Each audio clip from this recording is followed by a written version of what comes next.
a.m. And this is still 3FM Sunrise on 3FM 92.7. And of course, today we're keeping our eyes firmly on the Ablekuma North constituency. So far, we've given you some sound bites of what has transpired so far. Certainly in the last 48 hours, things have heated up in the Ablekuma North constituency. So you heard there from the NPP's parliamentary candidate, Nana Ekuya Owusu Efriye. She says she is the truth, she's the light, she's going to take out the darkness. Do with that what you will.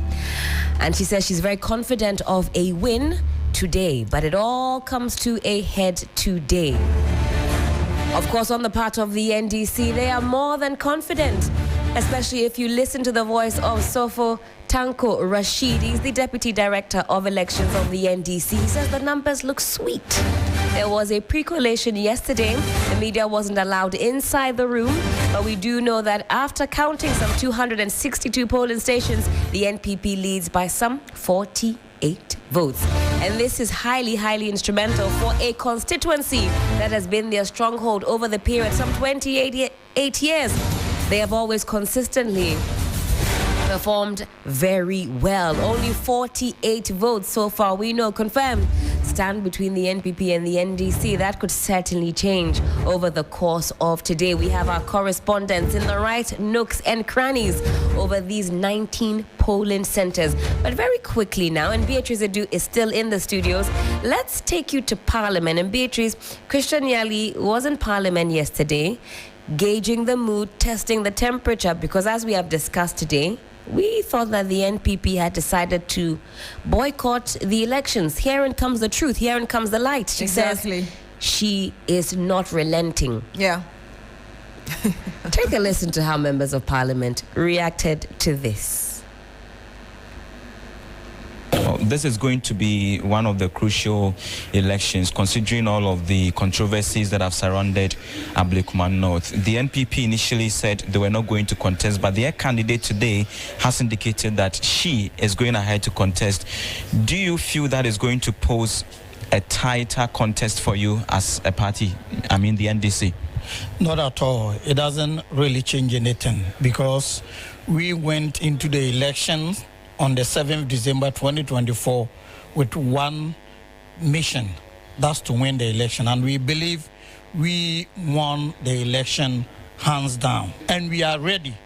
Whether MPP are contesting, whether they are not, we are ready to go into the election to win every single one of those polling stations. All the members of parliament have been assigned to specific polling stations, and we're going to perform our duties diligently. Even though the constituency's MPP is strong, but I'm very sure if the process had been allowed to go through, NDC would have won that seat. 19 polling stations could make a difference comparing the two. If it couldn't have made a difference, the Electoral Commission would have gone ahead to declare. So I think what is going on is part of the democratic process. In a democracy, transparency, fairness must prevail. And I think that is what is prevailing there. MPP itself as a party is scattered. The party doesn't want to go, but the candidate wants to go. But where there is this unity, I think that the center cannot hold. But NDC as a party is very, very confident that at all costs we will win Ablekuma seat. 3FM 92.7 Urban Lifestyle Radio Station. That it is not happening, this election rerun is not happening in the over 200 constituencies, polling stations in that constituency. We have about 19, the Electoral Commission settled on 19 polling stations within the constituency, which has about a little over 6,000 electorate or voters.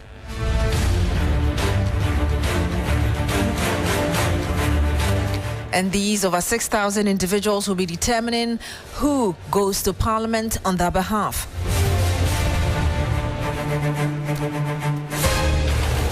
So why don't you tell you a little bit about the two candidates who are going into today's election? Just to tell you, from 2016 to 2021, Nana Ekuo of Efriye, who wants to go back to that constituency, is the one who held the front. And she was born on the 3rd of September 1969 at Salt Pond in the Central Region and had a diploma in management studies at the University of Cape Coast. She's a Christian.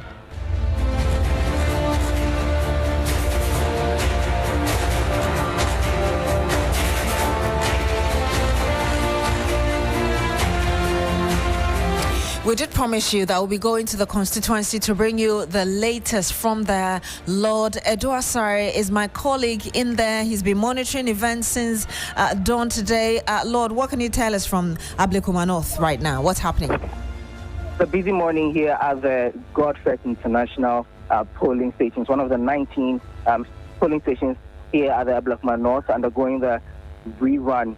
Now, Beatrice, I can tell you for a fact that there's heavy police presence here. I've counted not less than 40 police personnel, a number about 12 from FPU.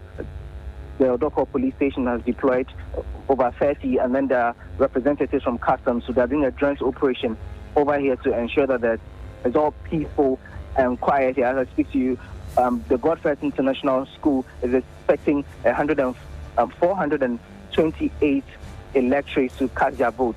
As I speak, about 23 people have cast their vote, 20 of them male, and then, 17 of them male, and then 8 of them female. And so things are going on smoothly. I spoke to the presiding officer who gave me the figures and indicated that they started exactly on time, 7 a.m. Things are moving rather slowly, but then picking up as the hours go by. It's a cloudy day, and we're hoping that it won't rain, but things are going on normal because I see some shop attendants who have opened their shops. The residents here are going about their duties. Some people who stay here do not necessarily vote over here, and so I've seen some of them leave to the various polling stations to cast their votes, and other people are coming from other places to come and cast their votes here, Beatrice. And so shops are opening, which presupposes that the atmosphere is not as tense as people would have expected it to be. No, so I'm projecting that it's because of the police presence, because Beatrice, I can see so many police officers here. The place has been barricaded, and so they are keenly monitoring the situation to make sure that nothing goes awry. And so they're making sure that the peace and quiet is maintained. The voting exercise is going on smoothly. Presiding officer is helping where he can and helping people on the sheets to make sure that they get their names right and then carry out the vote as expected. I see a number of elderly persons. They have been given the priority, and so they come and then they join the queue from the front, I should say, and then they let them vote. And so things have been going on smoothly at this point here at the Godfrey International School, the Dakuman here at the Ablekuma North Constituency. And you will say that both the electorate and the police are very calm going about their respective business? Everybody actually, well, as we put it, aiding the game, because they're just making sure that they're just here to do the business, and the police are also just monitoring to make sure that nobody crosses their hair, and so things are going on as expected. There hasn't been any altercations whatsoever or anything of the sort. And Lord, before you go, I heard you say that about 20 people have cast their vote. Do you know how many people are expected at that polling station? So at this polling station, 428 persons are expected to vote, and so we are expecting things to pick up as the hours go by. The queues are not long. I mean, right now I see just about 3 persons in the queue, so you don't see a really long queue at a go. Just a few persons who come in and then they cast their votes and then they leave, and then you wait for about maybe 10-15 minutes and then another batch comes. So that has been the situation here. I've seen representatives from both the NDC and then the NPP, the parties, and they are also keenly observing the process to make sure that things are going as expected. And I know you said just before you go, I know you said that everybody is calm, but looking at the people who are voting, do you sense a feeling of excitement or really eager to select a candidate to represent them in the 9th Parliament? Well, based from their demeanor is more of, I've got something to do, let me just do it and then get it over and done with. I don't really see so much excitedness or gloominess it is just game face here to do the job, and then they leave. If anything at all, it's probably the much elderly ones who seem keen about it to participate in this process. Excellent there. Let me perhaps ask you one more, Lord, before you go. I know that you've already gone through the community. You know what kind of environment that is. Are you able to tell us, based on your own observation, perhaps the kind of things that the people may be expecting, which would eventually inform who they select, even at that polling station where you are? Well, this neighborhood, I should say, that looks like a middle-income neighborhood. Based on what I have seen, the road isn't so bad. I've seen a bit of asphalt. Yes, I see the roads, and so people are going to look at several things.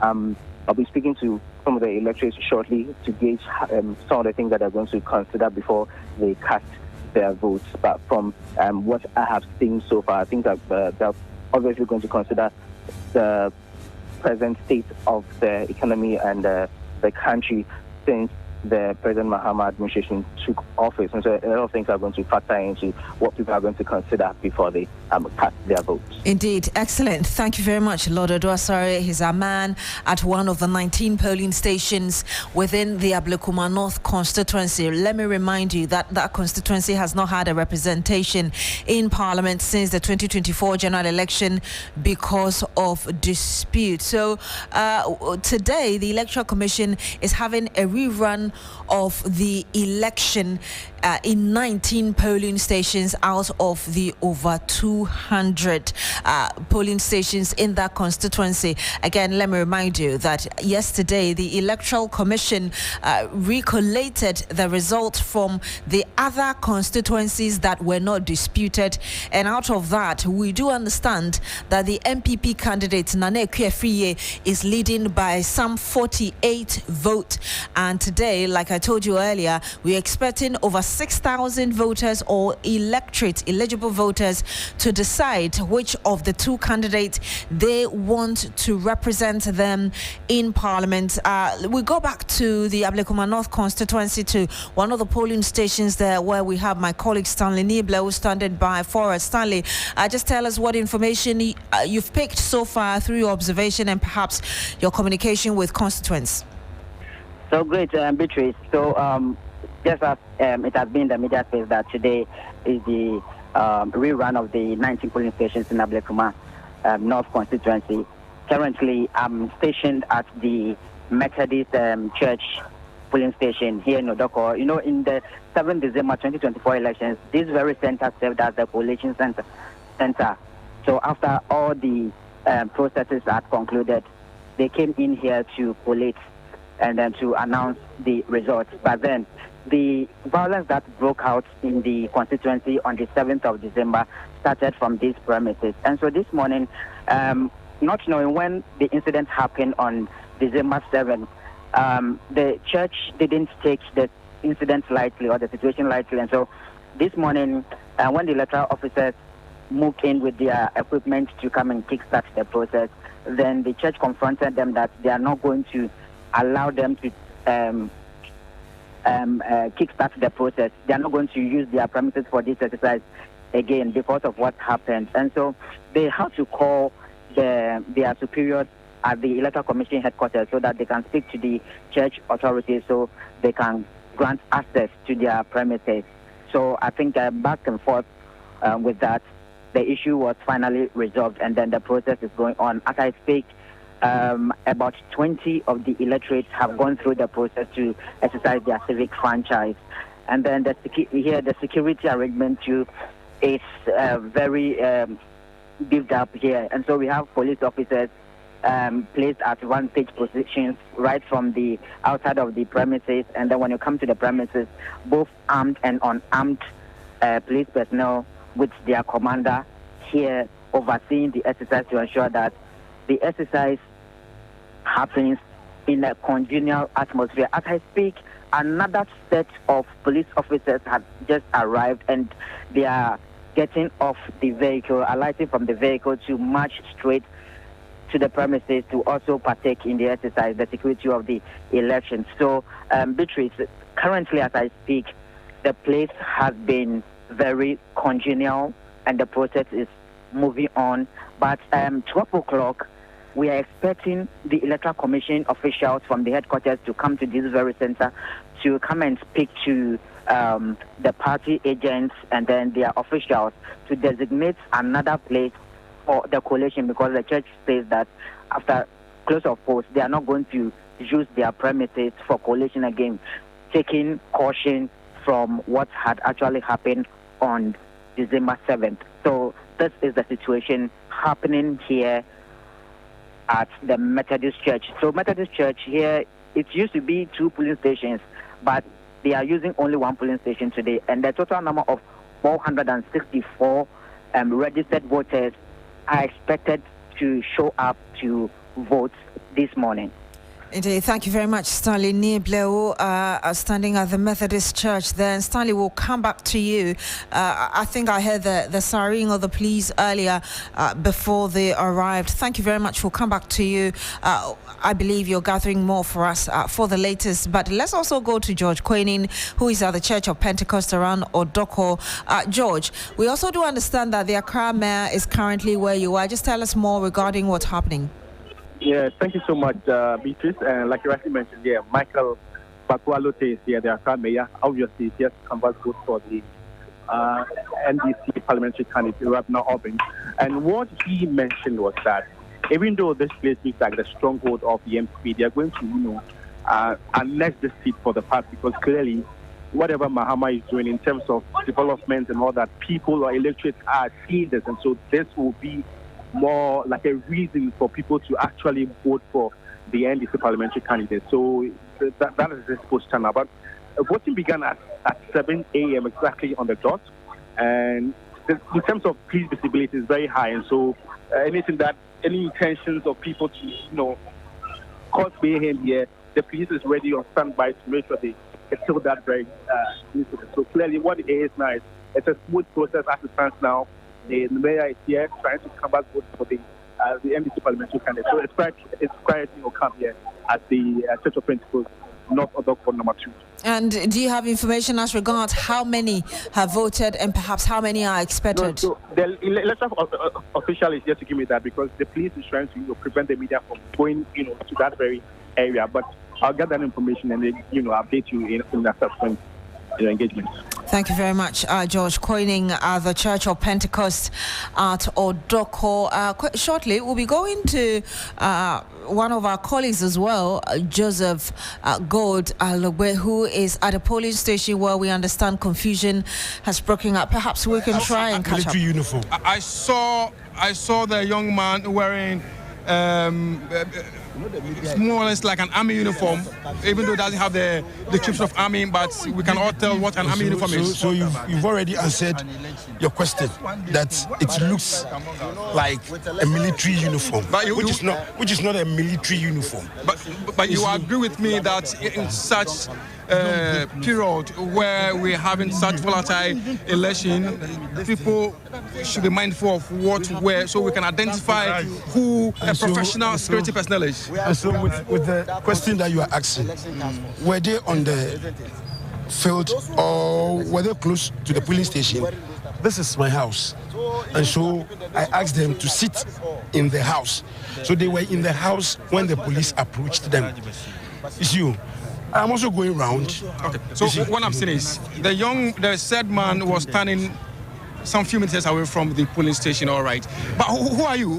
Which group is this? Which group? Yes. A group. I can see I'm a constituency chairman. Constituency chairman from this place? I'm from Ayawaso Central, but I reside here. You reside here? Yes. Okay. So this is a communal labor for NDC. That is why. Is it more or less like a tag? You want to put it that way? It's not a tag. You never mentioned something like a group or something. I said it's a constituency chairman. Okay. Yes. And so they are all constituency executives. Okay. And so during the elections, including those we are seeing in what looks like a security uniform. Yes. They are executives. Yes. So they are not from national security. Who mentioned they are from? Some few people people here? There are national security agents around, but I did not bring them. But would you have allowed the police to just do the work and then later approach them instead of trying to more or less like attacking the police? No, nobody attacked any police. Nobody attacked. I saw it. So I did not see. I saw it. I did not see. So what we are saying is, next time, if you see such things, you want to allow the police to do a professional work. Do you agree? Next time, is it like something like, are you warning me or what? I'm not warning. I'm just advising, sir. You don't. I will not take this advice. Tell us on him, sir. I'm Honorable Harry Otuhesi. Honorable Harry Otuhesi. From Ayawaso Central Constituency. So how many of your men are here? I can't tell. I can't count as well. I'm grateful you could talk to us. Thank you. Thank you so much, sir. So he says he's from Ayawaso West Wogon and Ayawaso Central, I beg your pardon, Ayawaso Central, and he's here to ensure that they monitor this thing. Let me talk to the senior police officer that this thing transpired with, and let me find out from what exactly happened. Sir, but this thing happened with you. I'll go to the commissioner, but please tell me, were you manhandled by any of these men? No, sir. This is critical that you should be able to tell us something. Let me talk to the commissioner, their leader here. Sir, good morning. You are live on TV3. We need some explanation what just transpired here and how you intend to handle this. We have been able to talk to those who probably were agitating that their brothers have been picked in uniform. Are you able to identify who they are? I really don't know, because you saw the crowd and the way the tension is. We just want to make sure that the polling center is free from any violence, so that we'll be able to go on and then they do the elections peacefully. Come on, first of all, let me get your name and then where you're coming from. I'm Theodore. You are? I'm Theodore. You are from the ACP. ACP. I'm the Director of Operations. Director of Operations. So please help us understand what is that, because I can see a lot of other men here. I don't know whether they are national security people in other. The center has been cordoned off, which you see about 100 meters away. Nobody is supposed to go there. So the police is doing their best to ensure that nobody comes closer to the police center for now. So this task force have no role to play here? No. I haven't seen any of them here. Those who probably were in uniform, some of them have just moved away. Do you have any advice for? Yes, I've advised some of the leaders. Like maybe national advice? Right. I think we want to have a peaceful elections of this rerun at Ablekuma North. So for now, we have made a lot of police deployment, and we want everybody to come down and observe from far. If you are not a voter, don't just get closer to create any confusion. The police are there. If you joke, we'll pick you up. Thank you very much. Do you know the number of police personnel we have here?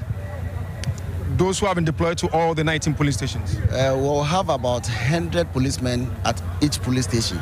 The deployment is done in phases, so the rest will be done once we still go rounds and see where tension probably will be mounting up, then we'll be increasing in Anama. So that's it. Thank you. So far, aside what we've witnessed here, has everything been peaceful across the 19? You can see it for yourself. It's peaceful.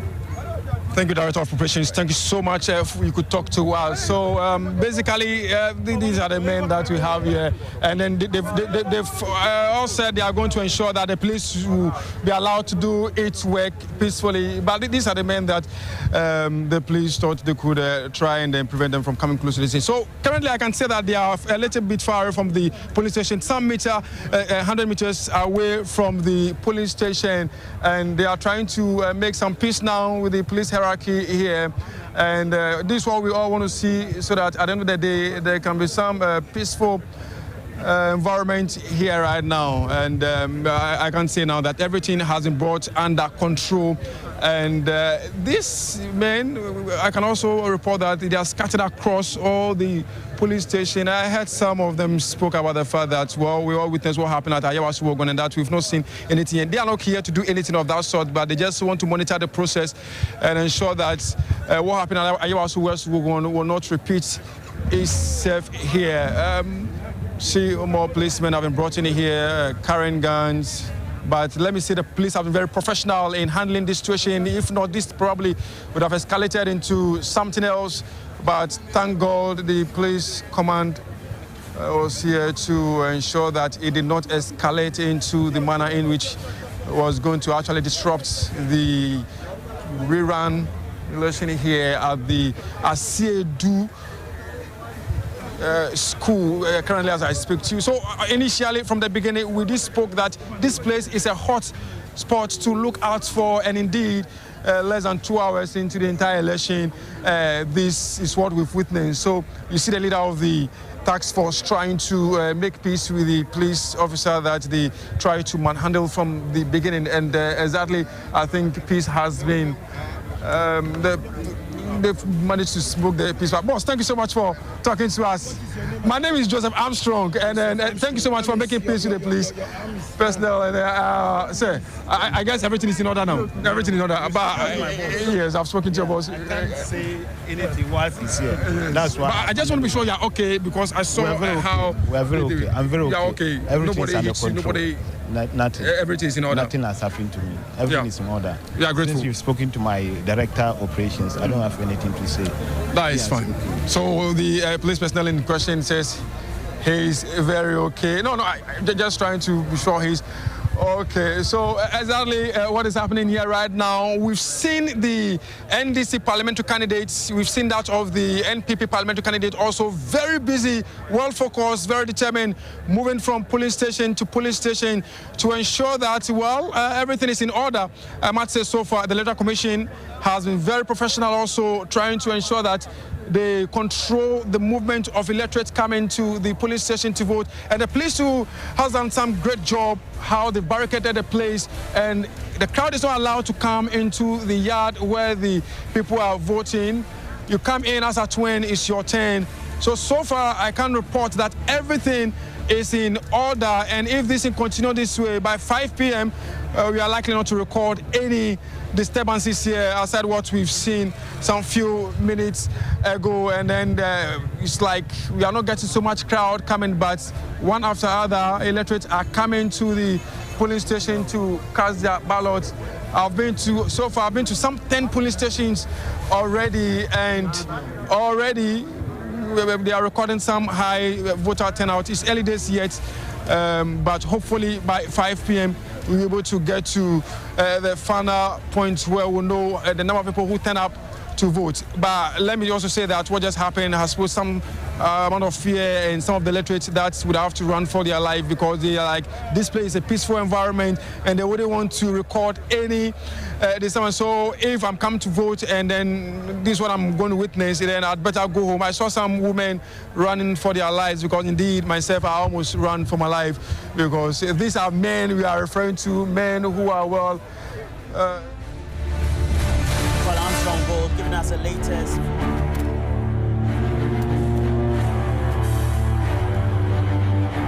And you heard right there our correspondent at the Asiedu Jedu Memorial School 1 polling station, Joseph Armstrong Alowik, bringing us all the latest from there.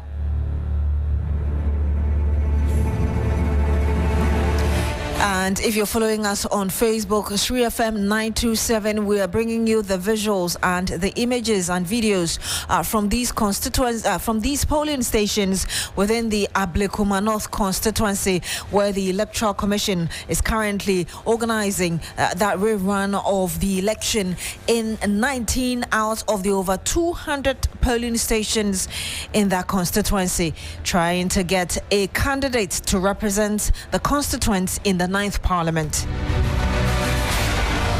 We do understand that the NDC's candidate, Rabana Obing, is currently in that place where Joseph Armstrong just gave us updates of where earlier there was confusion and the police has managed to restore calm there.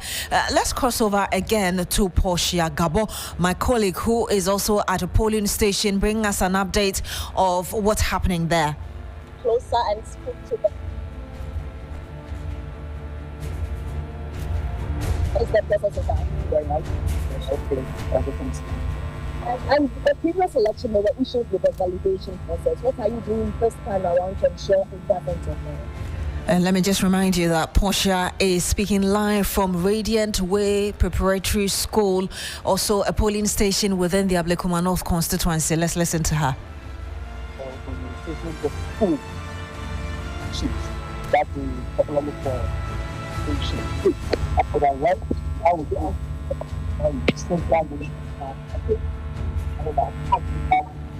All right, we're going to bring back that feed.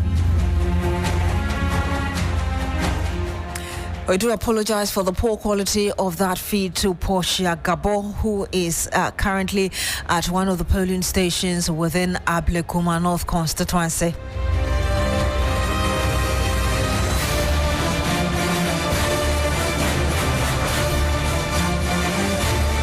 We'll be bringing you every detail you need to know in this election rerun in 19 out of the 200 plus polling stations within the constituency of Ablekuma North.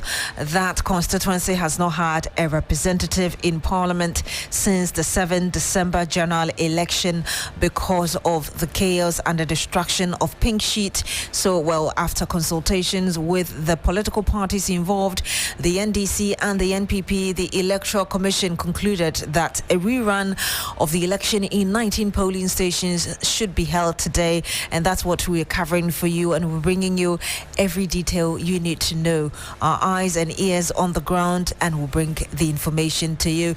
6 minutes now past the hour of 8. Stay with us. When we come back, we'll bring you more.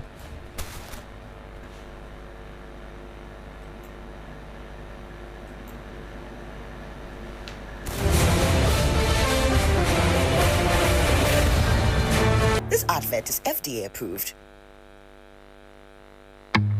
Always busy on the go. Tap the app, you're good to go. Big dreams, little time. There's a boat for you to ride. Every single time, yeah. While the errands will link up for more. Hop in a boat and get out and explore. There's a boat for you to ride, yeah. Make moves with more. Use code KEEPMOVING50 for 50% off your first 3 rides. Download the boat app now.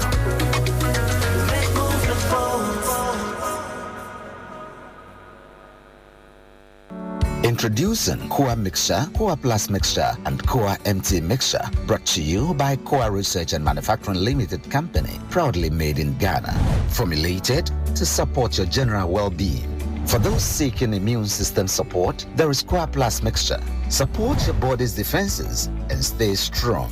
When it comes to combating malaria, Koa MT Mixture will aid your treatments. For effective relief from malaria symptoms, try Koa MT Mixture. Koa Mixture, Koa Plus Mixture, and Koa MT Mixture are not recommended for pregnant women, lactating mothers, and children under 12 years. Always take a malaria test before using Koa MT Mixture. Choose Koa Mixture, Koa Plus Mixture, and Koa MT Mixture for your health needs.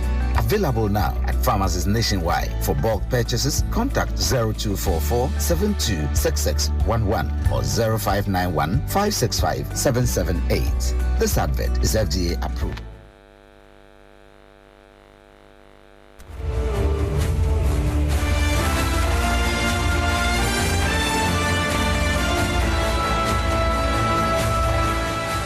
And you're still here on 3FM 92.7. This is your Election Command Center. We're bringing you live update from the Ablekuma North constituency, where the Electoral Commission is organizing or having a rerun of that constituency's election, not in the over 200 constituencies, but polling stations, but in 19 polling stations.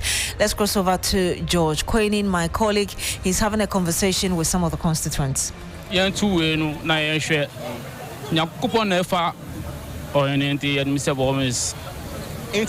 as a constituent, how did you feel? For a long time, months, you didn't have a representation in Parliament. How did that make you feel? How did you feel? Oh, to me, my name say, me feel it. Say, Anna Bibi Bessie. But to me, Pese yanya yentu yen pese ntakwata kwa beba so should try we mutu e bibia dey say bibia etu betwa yenim say yetu bibia so betwa. So here's the constituent here. Ibi Bright is right here. She is the Tama Mayor. Good morning, good to see you. Good morning, Dan. It's always a pleasure. Thank you. It's a pleasure to see you, but it's a beautiful day for me. So yeah. What does your presence here mean to Arab Norbin? I think she understands what it means for all of us to be victors over this kind of oppression. you know, there's always a time for revelation, and today is the day.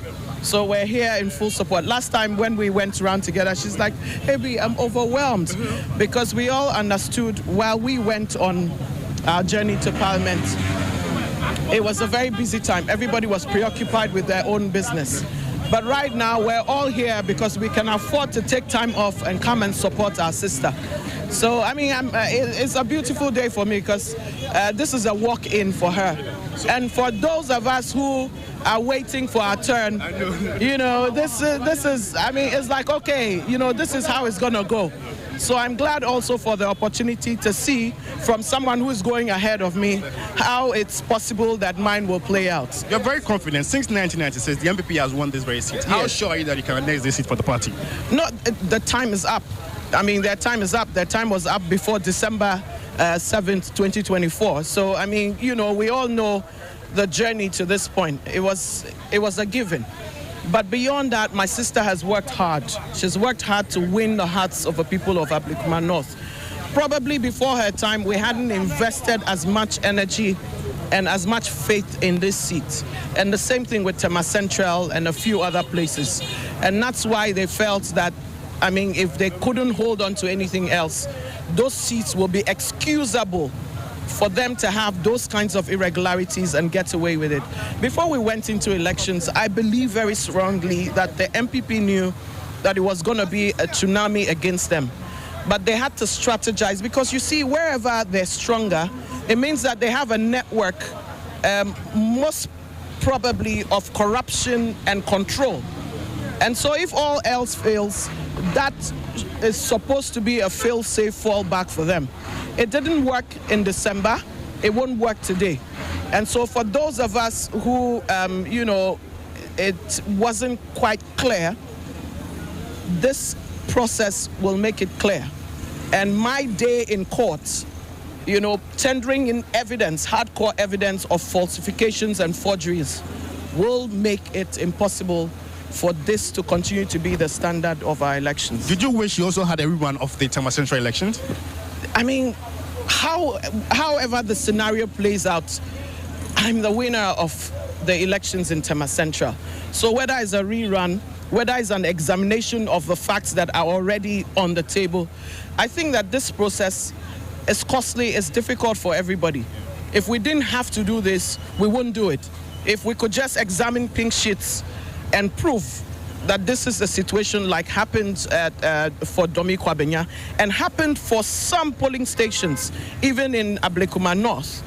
If we can go through ours conclusively like that, I don't think there'll be any need. But if this is what we have to do, I know that we're ready to do it. I know our party is ready to do it. And I know that our colleagues and the full support of our political architecture will be behind us to get it done. Thank you so much, and congratulations on being the Tema Mayor. All the best. Yeah. Thank you. So Obi Bright was the parliamentary candidate for Tema Central, and now the mayor for Tema. And then her presence here means a lot for the parliamentary candidate. That's Arab Bin Padimi. So as at 7:55, 11 people had voted, and total number of voters expected to cast their vote here are 67. And so 11 have so far voted.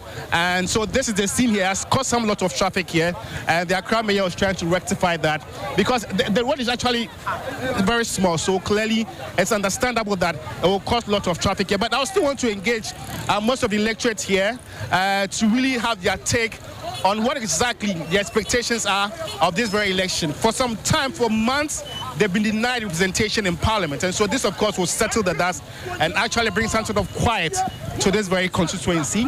And it's safe to say that it's the stronghold of the MPP. Since 1996 to date, the MPP has actually held this very seat, and so people who are on the part of the NDC are confident that the party, looking at the development and then the trajectory by the Mahama administration, they will annex the seat for the NDC party. But I think you can speak to this very gentleman. Good morning, Atisang. You are live on TV3. My name is Old Twaba, right? What Twaba? But I'm young too. The same am I ready to make a cut. But Nyama means a costume. Mr. Ghana government is Obia here. Obia and Bompire because I believe one of them. I dare and come from person moyano and yet. How many percent? Come from I don't person moyano and yet. Says here, Jana Obi.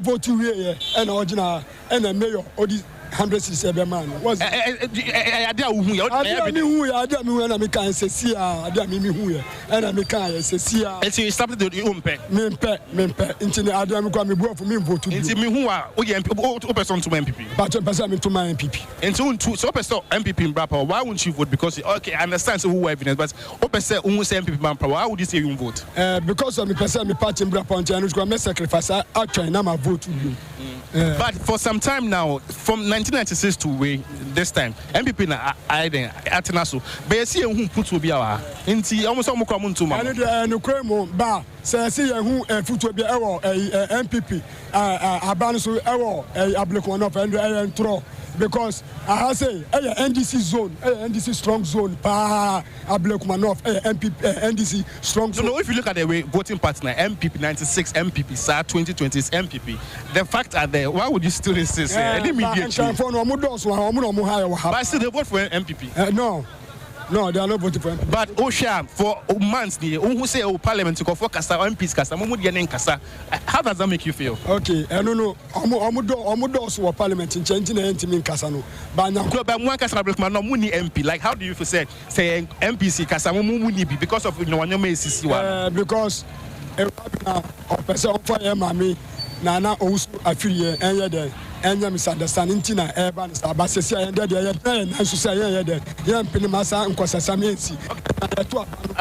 okay, allegations. So I think I would have to confront the mayor. So with this very allegation, I would want to confront the Accra mayor to really settle this. If really is what it is, Mommy Mintiga, I hope to make a tree. Until consensus, that's a beautiful. Oh, we beautiful here. Now, near my question, I'll be one of and the Aquason say, you vote to a ha, you won't move 28 years in it, who she was. Well, you vote to my almost see, you want the bottles, one more. Nice, what do you want free flag, you know, teaching one more, by winning. It's no, am I a guy, ya brewa. You by so who they like this a development. Rabla. No, I'm best say, people now. I was for almost how many years? Open development. That means I can. Woman, she. I rub 90. Okay, sure. Obi to say a free year. Over to only Sheila by test. You know, while we need, you know, one transit. I know John Koshe China. What is about to be time no sure was about no better scabby. I'm quite Yamano. And I honor Sanya Yaba and okay, who says Sisiana. That means you have the right now to decide with your vote. Say the air question young pen you vote in the debate share. I'm voting about say vote to mano. Yeah, we need. It's what say on winning. And I'll go for 2020 pen sheet buy a Pentecost. Sorry, Methodist. And I Casa Baby 2020 pen sheet on the buy and our boys no. Etienne to say I'm pesa ha won we need and then I walk off so when we need I then go for 2020 patient to buy we see where we need and I won Johnny call ye but your bra and I don't want I say I am more like counterweight we MPP and now we end this and now all parties say there's been development here what you see the development here but when is MPP omo ya dia wa omo she by 30 do be 12 years wa ha no prior confirm platform. Very good, very good. Since that time, JJ, Odorkor. I think sometimes we should also leave that political. Odorkor promote and system. Odorkor promote and system. See, Odorkor runs the bar. So now why? Runs the bar. Me won second Rollins second coup. Our 45 years to see. I'm catch on. Boss, where are you? But you made 42. That means yo, and I'm about 45 years. Or no me won second Rollins Nikunumu. And I'm won to him. Time Rollins be president in Po. Yes, we are called. I know. Maybe I'm a media man. Rollins be here Nikunu no ba first no. Boys, guess me bring woman him Rollins. Woman him me background him Rollins. What I see now Rollins be now Kromuhano now Kromuhan to say now I crazy me to was ya unya politics o medi no kre amo ye vote mama ya nyo bedi no kre ne yepe no ono ni Rabla if say MPP for no 28 years ya hu shi one man o mo say wo ma konwa wa ha na hu shi nti ye mpa MPP ni bia wa ha bio if say see here no ojo ne ko share China and I will be test cababre. Uncle Yamano, no, and any abrisa. Very good. So as time I am American, the idea I am American. But so see MPP and Badia, you're trying Asher. The battle is the Lord. And Yakupana Kasa, Yanipana Kasa. So you're trying me. You're trying Yakupon and Yakupon. Yeah, because anyone heated up in the polling stations within the Ablekuma North constituency. And we've just started. Helen is back in the studio. Well. This morning, when I mentioned that Ablekuma North is the hottest constituency in the entire republic, I didn't just say that, without doing my due you were diligence. Prophesying, I was prophesying with indeed. some information within your arms or wherever you kept them. We know that the police presence is also magnified given what we have seen over the period. But of course, the residents are awake and we know that the processes, they are currently underway. Yes, and let's go to Portia Gabo, who is currently at the Radiant Way Preparatory School, one of the polling stations there. We tried to speak to her earlier. The connection wasn't so good. Portia, if you can hear us, tell us what's happening from where you are. So this is I'm reporting live from the Radiant Way Preparatory School in North Odorkor. It's one of the 19 polling stations in the Ablekuma North constituency where the rerun is currently ongoing. We have 275 registered voters. As we speak, about 17 have currently cast their votes. Unlike the previous election where you see long queues, this time there aren't any long queues and the voters are just trickling in. There is heavy police presence here. They've barricaded the whole place and security has been intensified over here at the Radiant Way Preparatory School. We also have party agents who are present. The presiding officer is also present over here. And this time they are really alert and ensuring that everything goes on properly. Remember in the previous election, the issues with the validation process. I have here some of the NDC and NPP party agents. Let me quickly engage them. We are live on CFM. How is the process so far? Yeah, very, very cordial, very good, and it's moving smoothly, and we are following through the process and then ensure that everything is free and fair. Okay. So in the previous election, there were issues with the validation process. What are you doing this time around to ensure that everything goes on smoothly? So we are vigilant to do the counting to be clear. The writing on the full declaration form, which we popularly call pin sheet, we look at that one too and ensure that whatever is being declared is what actually transpired here. And that's what we are safeguarding. So when I take my copy, I make sure that my party has a copy. Listen, I have to make sure I'll take a picture first and then send it to the party, and then make sure I preserve it and give to the party. All right, thank you so much. That was the NDC party agent. I also have here with me the NPP party agent. Sir, you're live on CFM. How is the process so far? Oh, so far, very smooth. We've got 29 people voting so far. They are not coming as expected, but we hope it's early days here, and we hope they will come. Yes. Also, the same question I posed to the NDC agent. There were issues with the validation process. This time, what are you doing to ensure what happened in the previous election doesn't occur? Yes, with the validation, we have our album. Hello? We have our album to verify, both facial and with the EC documents. We verify ourselves, yeah. Thank you so much. So that is the current situation here at the Radiant Way Preparatory School in the Ablekuma North constituency. 29 people have voted so far. They are not coming as expected, but they're hopeful that by 5 p.m., all the 275 registered voters will have voted by that time. But so far, what I'm getting from you is that it's very calm. Exactly, it's very calm here at the Radiant Way Preparatory School. There hasn't been any incident, and there's heavy police presence to ensure that everything goes on smoothly. Again, if I heard you correctly, just like Lord Adrasa reported to us earlier in one of the polling stations, it doesn't look like people are overly excited about what's happening. It's like it's their duty. They have to go and do it anyway. Exactly. I spoke to a few voters who say they are busy doing other things and that by afternoon they'll be trickling in to vote. So as we speak right now, just 29 people out of the 275 registered voters have come here to cast their vote, and Okay, currently more people are trickling in. We have like 7 people currently in the queue who have come. So by midday, I'm sure more people will have come to vote.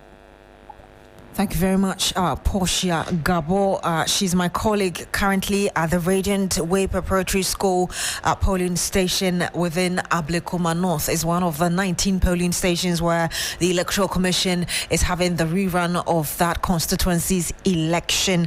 Let's go to Mawina Egbeta, who is currently at the Odorkor Press before. Mawina, what can you tell us? Mawina, we can hear you. What can you tell us? What can you report? Yes. Okay. Currently, unfortunately, we've lost Mawina Egbeta on the phone. He is currently positioned at the Odorkor Press before polling station, and he'll bring us updates. We'll try and reconnect to him, so we'll bring you what's happening there.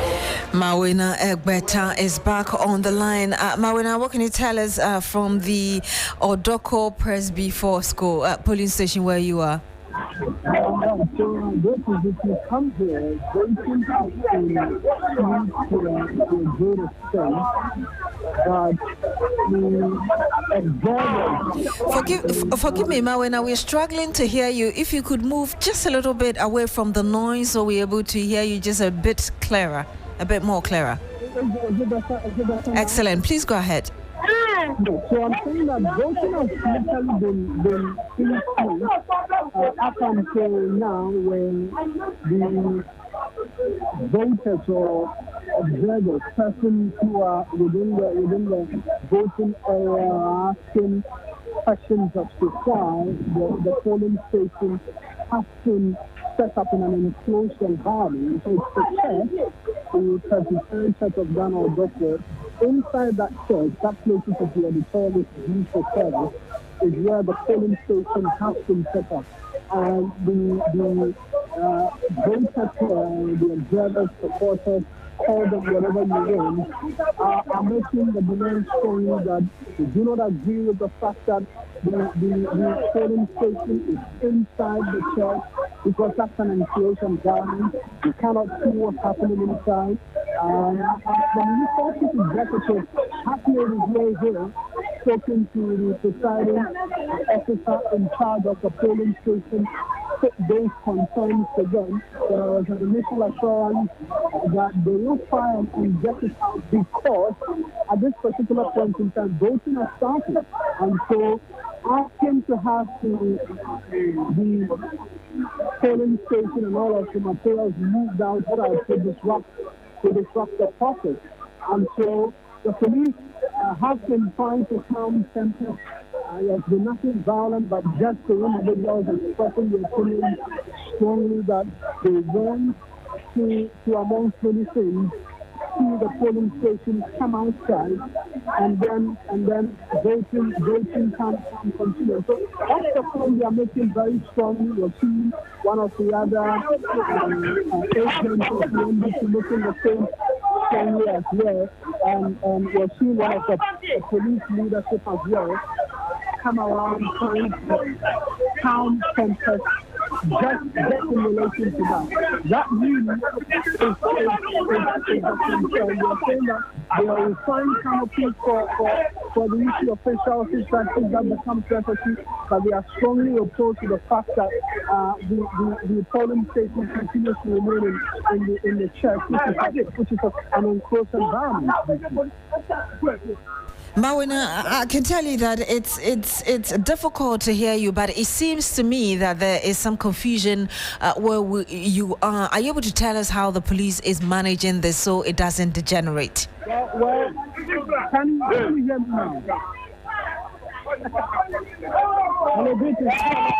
Yes, I can hear you, but I'm just saying that it seems obvious, listening to the background, that there's some confusion where you are. How is the police managing that so it doesn't degenerate? The police are on hand. They are urging calm. They are asking tempers to continue to remain low as alternatives and conversations continue as to what possibly can be done in the immediacy to address the concern of the individuals who are going. It's a simple demand that they do not agree that the polling station should be in the enclosed environment. They are making the case that it should be outside in waiting where everybody can see from afar. And so the presiding officer has seen him come around a number of times, seeking to make the point and make it strongly that voting has started. As at the time I checked in, 19 persons have voted, and the process was ongoing. A lot more people have come and vote. People come, they do not know whether or not this is their polling station, because there are 4 polling stations at this particular enclave, and it's just one which has come up for a rerun. And so some persons come, they ask the question whether or not their names are supposed to be on the register. Some check, and then they are told that no, your name is not on the register, and they will be on another of the 3 other polling stations, and so they use. And so that has been largely peaceful, but they are making the point that they cannot observe the entire process if voting is happening inside. Hence, they are making the point strongly that it should be brought outside, so wherever they are, they can see from afar how voting is proceeding. They are agents of both the NPP and the NDC inside, and they are making the case that they want to see what's happening, which is akin to our voting process and our voting system, where more often than not, the open people can observe from afar. All right, thank you very much, Mawina Egbeta. We'll have to get back to you. Mawina Egbeta is currently at the Odorkor press before, where there's some confusion there. Hopefully the police is able to manage it and calm returns to the area as soon as possible. There also seems to be some agitations going on as well within the polling station where my colleague George Quaining is. And George Quaining is at the Church of Pentecost polling station at Odorkor. Let's listen to what's transpiring there. Anything unethical. Okay, look, I have evidence here. Yeah, we've actually heard your side. So they said book no the line. This man was, you saw everything. So tell us exactly. Yes, when he came in, he told this guy that the guy should go out. He said he's working. So later, when he said, who's that guy? So the guy said, no, he's working. Then he slapped the guy because he's wearing space. That's the mark of that mutant.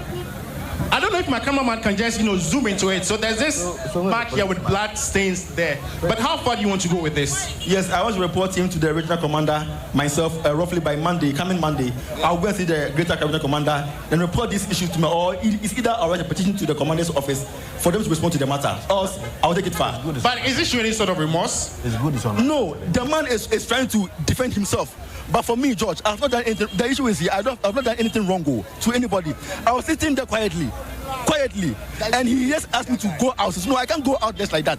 I'm a media person. We are all watching on the ground, and he just came to slap me in the face for no reason. I've not done anything. I wish the AMA, Accra Mayor, I wish the Accra Mayor can actually, have a take on Mayor. Very good man. But we are live, man. So this is my media guy there. He's been slapped in the face by a police personnel. And I don't know if you want the policeman, I don't know, he has a very high temper. Yeah. I was standing here. He tapped me to move. And I said, I'm the mayor. Then he jumped back. Imagine me being arrogant too, like I'll come home upon you. So we don't want the police to listen to us and bring someone who is very calm here, because the place is calm before the policeman. This man came in. So they should bring a new person here to force law and order here. We beg them. Someone might be saying this line, but I can actually see a scar on his face. No, he has slapped the guy. He slapped the guy because the woman confessed he slapped the guy. So we beg that we don't know why, we don't know the color of the police, because it looks like he has a different color. It looks like it's an MPP man, because the way he tapped me here, he has his colleagues can tell you, he was tapping me to go out. Then realized I was the mayor, then he relaxed. You don't do that. You don't treat people anyhow. You don't have to treat people, you have to know people before you treat them right. We are all Ghanaians. We are all Ghanaians. We are all Ghanaians. No one is above the law. Me, if I'm the mayor today, it doesn't mean I'm above the law. But the man there trying to mishandle people anyhow, it's not right. But Mayor, what is the immediate solution now? Look at the scar. I can see he slapped the guy. So we beg the police, they should move the man out from here so that they'll be calm here, because we're having our peace here before this man came in. So they should move this man from here for everybody to have peace. Thank you very much. Michael Bakwalote is the Accra mayor, and that was his take on this very issue. But let me take the final words from the media personnel. You said, how far are you going with this one? I just want to take your final words. I want to report this issue to the regional commander at Accra and see what, because currently, George, the issue here is I've not done anything wrong to anybody. I'm here as a watchman, and we are all here as watchmen, okay? So I've not done anything wrong to anybody. So if he just come to approach me to leave the premises, we are all watchmen here. So what if something happened at my back? How would I report the issue? So I'll just tell the commander that this is what happened, and I'll make sure I'll capture his name. Understand? So that I must look, what is going on here is very bad. The man just came here and slapped me for no reason. So I have witnesses here.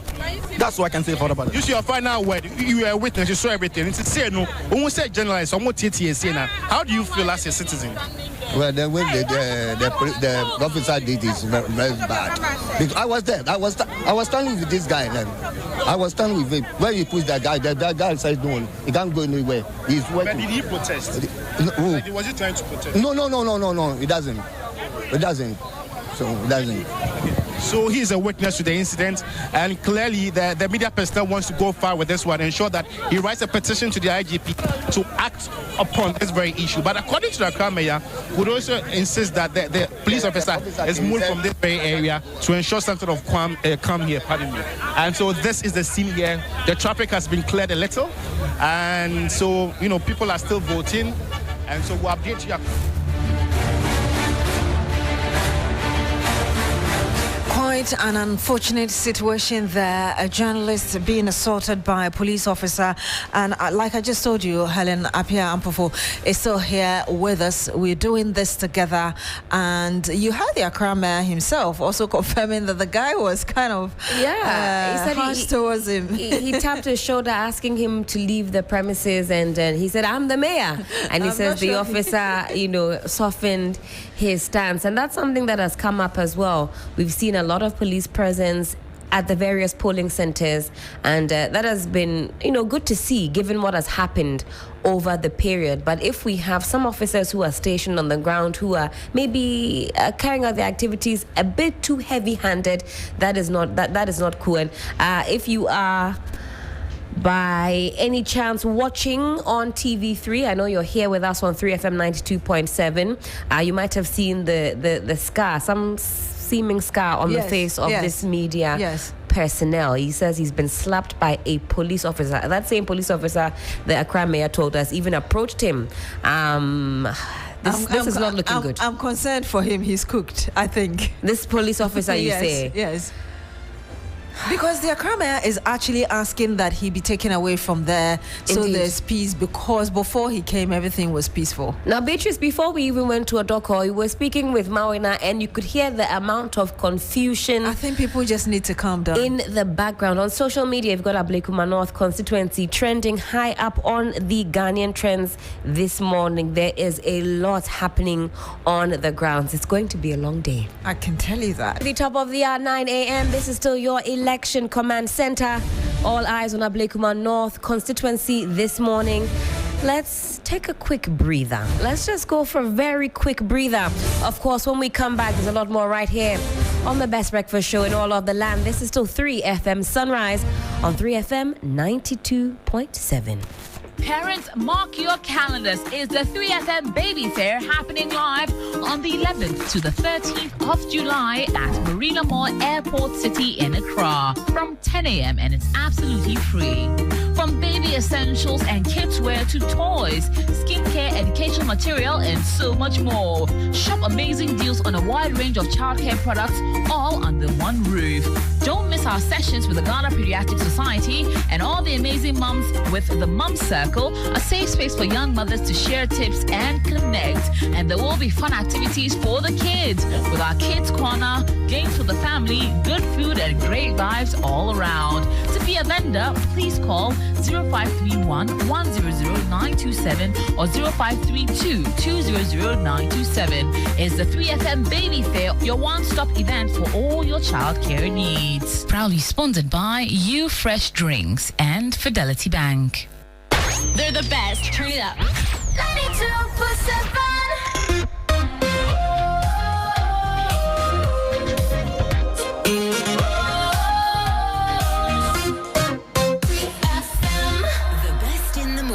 Is on 92.7. Sunrise on 3FM. Malogo ya de. Oh. Malogo ya de papa. Malogo ya do. Wambra.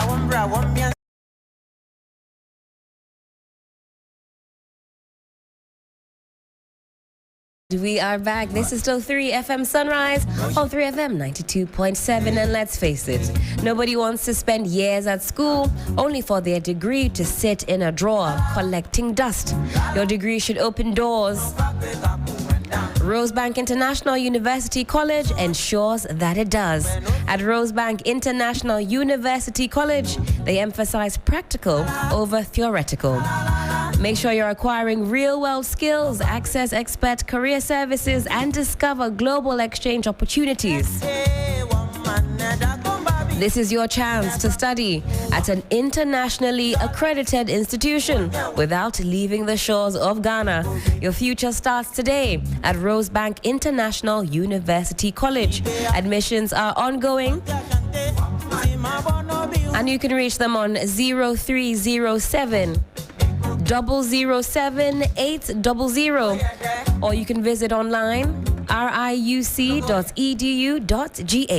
You can also visit the state-of-the-art campus at Opebia House.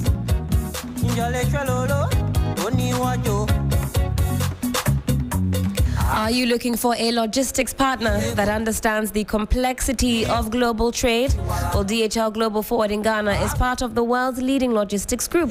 DHL providing comprehensive freight and supply chain solutions across ocean, air, road, and project logistics, from time-critical air shipments and full container loads to customs clearance and specialized cargo. They manage the entire supply chain with precision and reliability. And you've got a number of major industries catered for, including mining, energy, healthcare, manufacturing, retail, and automotive, with tailored solutions backed by global reach and local expertise. Take advantage of an experienced team that is ready to support your business with dependable end-to-end logistics that deliver results. And you can visit on the second floor, Stanbic Heights, South Liberation Link, Airport City in Accra. To speak with an expert, do call this number. It's 0302 742 444, or email salesdgfghana@dhl.com. DHL Global Forwarding, connecting your business to the world.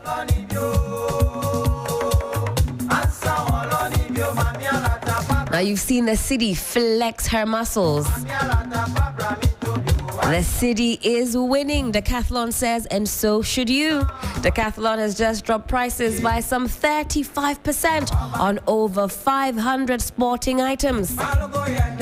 This is the year that we all get that much-needed six-pack. You've been talking about it. Decathlon says they will make it happen. From bicycles to gym gear, football, basketball, everything is more affordable thanks to the stronger city. So don't miss out. Get everything that you need to move, play, train without breaking the bank. It's available now in store and online, only at Decathlon Ghana.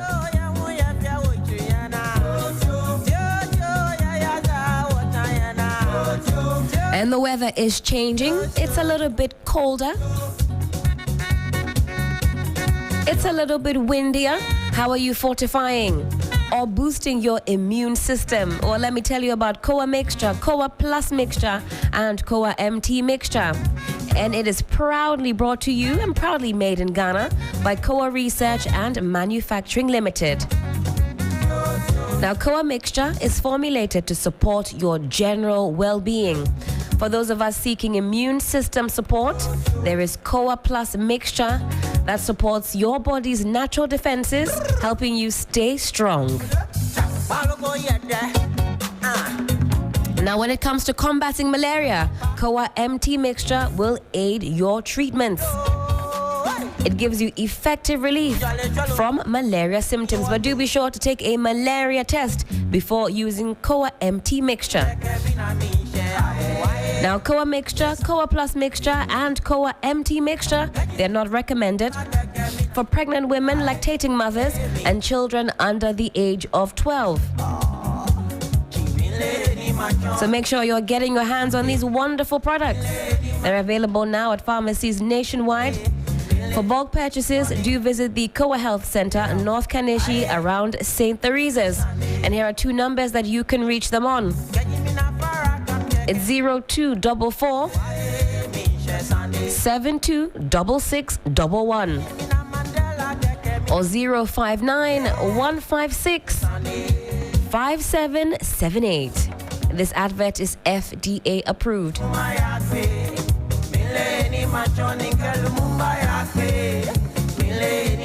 And I know that you're lacing your boots, making your way over to the Marina Mall because it is D-Day.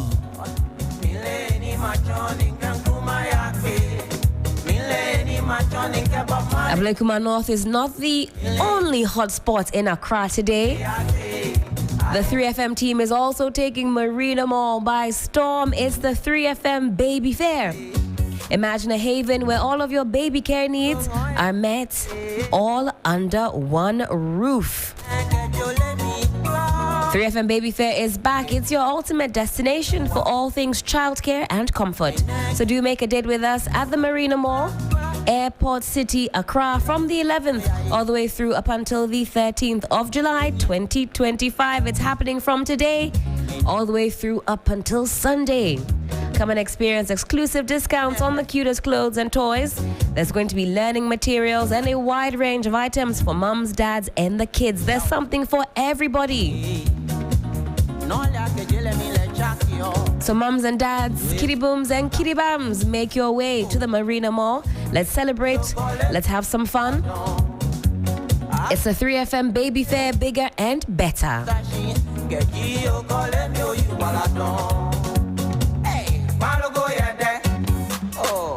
3FM 92.7, Urban Lifestyle Radio Station.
Where the expectation really is that any moment from now, the polling station, which is inside, will be moved outside. The concern from a lot of the individuals who've been gathered here has been one and one only, that they do not want the polling station to remain inside the church because they want to be able to see every activity as it happens, and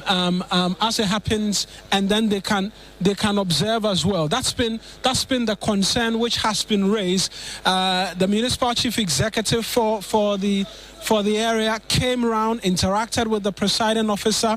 At a point in time, this entire ground was filled with a number of these supporters who are making that demand and asking that. They've been insistent on it since morning, that they want the polling station outside so they can observe. In fact, if you go inside where I have been, both reps of the NPP and the NDC are all seated comfortably, taking stock of the numbers as they come through. But for the observers who are outside, they have one simple demand, that bring this polling station outside, because as we're here, we can't see what's happening inside. And if you know our voting system and its demand and the insistence on transparency by a lot of individuals, the task has been quite simple. And so we'll gauge the mood of a number of them, because you're already seeing some of them speaking. But the concern from the officials is that there could be rains, and so really let's keep it in an area where it's safe, because there are no tents and all of that have been provided. All of that insistence is what has seen the police reinforcement come through, and then the area barricaded. And so I think when we started, you saw a number of individuals were being ushered into the church. Those are persons who are coming in to come and vote. And so now there's been a number of police officers who've come to, barricades have been introduced to keep all of these observers outside, so that the voting process can continue peacefully as well. But for a lot of these individuals who are here, the argument is simple, and the insistence is just for one thing. They want the polling station brought outside, and then as well, they say if it's because they are worried about the rain and all of that, they will provide tents. We'll engage a number of them for you shortly as well, and then pick thoughts in relation to what it is that was seen, because they are insisting that they wanted. So, boss, what is your demand? We want them to pause the voting so that they will bring everything outside. So then we start everything so that everybody would be vigilant. We see everything, what is going on. We won't change what we won't do. If you want to do vote for this one, other one, each one, just we want to be vigilant. Be your brother's keeper. Know what your brother wants to do. When he is having correct this thing, then we know he is trying to vote 2 or 3 times. We will know that this guy has already voted, so we won't allow him to vote. We want that you can be behind, you can be this, but we all want to see what is going on. But they say that it could rain. I mean, in our season, it could rain. Pentecost, it's not only here. It cannot rain. At this place, Pentecost, here the Pentecost is.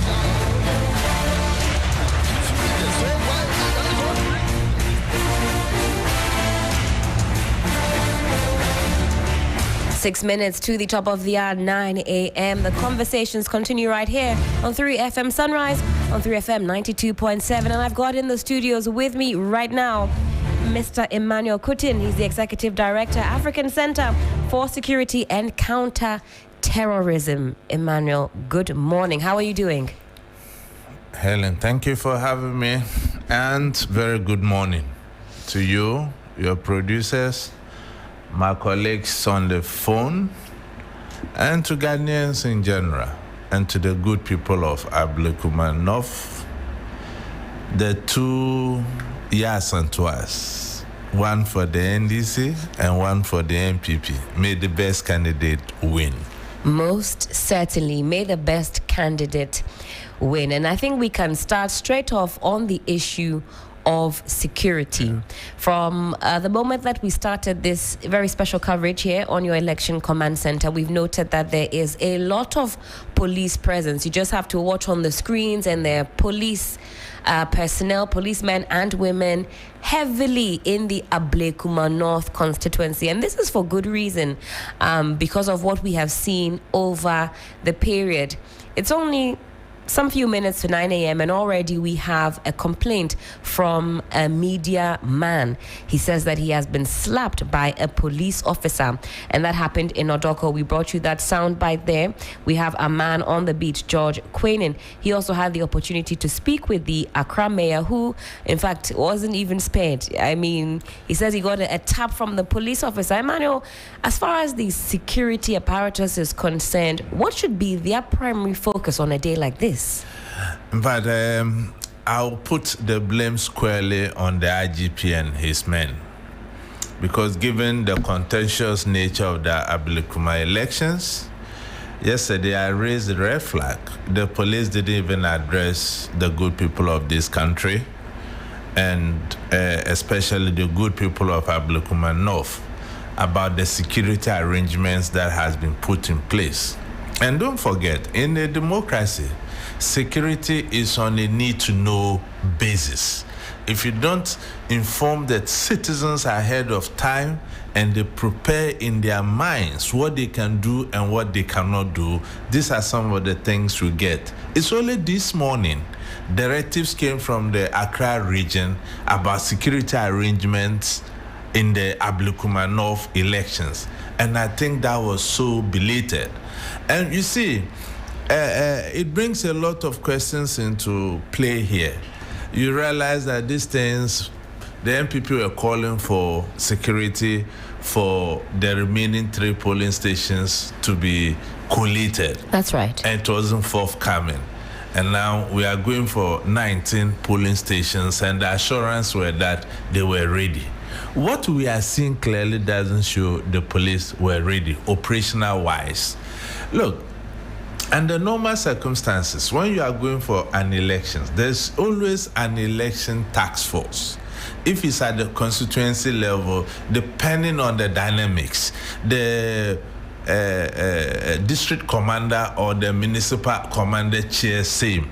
If it's a electional one, more often than not than we see in a national election, we see the IGP himself chairing. But looking at the dynamics in Ablekuma North, I think what the police ought to have done is to have come out ahead of time to put every misconception people have about any political biases and nuances against them to rest by coming out firmly to outline the modalities in terms of security. If there are any challenges within these 19 polling stations, the channel of communication. Bringing same out this morning, to what effect is it going to achieve? It's rather going to even bring more confusion. And I'm sure because some of us raised this red flag yesterday, even last night, I was on a radio program even questioning this. And this morning, this thing came out. Let's assume, without admitting, that there were security arrangements in place. Right. What kind of training was given to the personnel they deployed into this area? Given how political charged it is, I'm sure the police would have done a lot of rehearsals as to how they'll go about their work today. To the extent that a peace officer can slap a journalist. It is a no. And it shows how unprepared the police in their operational optics in this very election is kind of portraying. So to me, I think that the police officer involved should be withdrawn immediately in the interest of peace. And then we pray that the other pockets of challenges we are witnessing can be managed. Under normal circumstances, the police operational team should have come out with a clear guidelines. You know that MPs move with security. Indeed. Some government officials move with security. Under these 9 zones, if you are one of such officials, don't come with your security, because we already have security there to protect you. Then it doesn't send some mixed signal of favoring the government in power against the opposition. You know what abuse of incumbency can do. And if you see someone with a policeman following him, he can almost enter everywhere. Look at the mayor. And I want to commend the Accra mayor. He decided not to go with a security guard. He was mistaken for somebody else. And that shows the extent to which our security personnel treat our citizens with contempt. I hear him saying that, must you know whom I am before you treat me? Indeed. I'm the mayor today. I may not be the mayor tomorrow. You don't need to know me before you treat me right. So it goes to the bottom of the training of our security personnel. And at this stage, we can no longer continue to play the ostrich. The catchword is that we have to all come together as a country and see how we can make our institutions work. We, in a democracy, you don't build strong men. And the basics of and strength of every democracy is law enforcement. And if the law enforcers are perceived to be biased, your guess could be as right as mine. Thank you for those thoughts, Emmanuel. Let me also introduce into the conversation Professor Smart Sapong. He's a political analyst. Prof, hello, good morning. Yes, good morning. Hope you're doing well. All is well. Trust you are doing well too. I am doing fantastic. I'll be coming to you in just a moment. So again, thank you for joining us on the program. But Emmanuel, back to you on this one. Is Ablekuma North regarded as a hotspot generally in the scheme of things when it comes to our elections? Is that already an area that is prone to the kind of disturbances and fracas that we are already seeing this morning? Before I answer your question, let me greet Professor Smart. And Prof, if you are listening to me, you have a message with me from my cousin. He told me you were a classmate, Augustine. He's the country director for Canadian Feed the Children. Good morning, Prof. Oh, wow. Good morning, my brother. In fact, Ablekuma has never been a hotspot in our electoral circle. It has been a constituency MPP had won comfortably. Even if you see MPP even coming closer, 35-38 onto these elections. And it goes to the heart of the management of the MPP as a party. If your strongholds are crumbling this way, it means that there was everything wrong with the management of the party in government.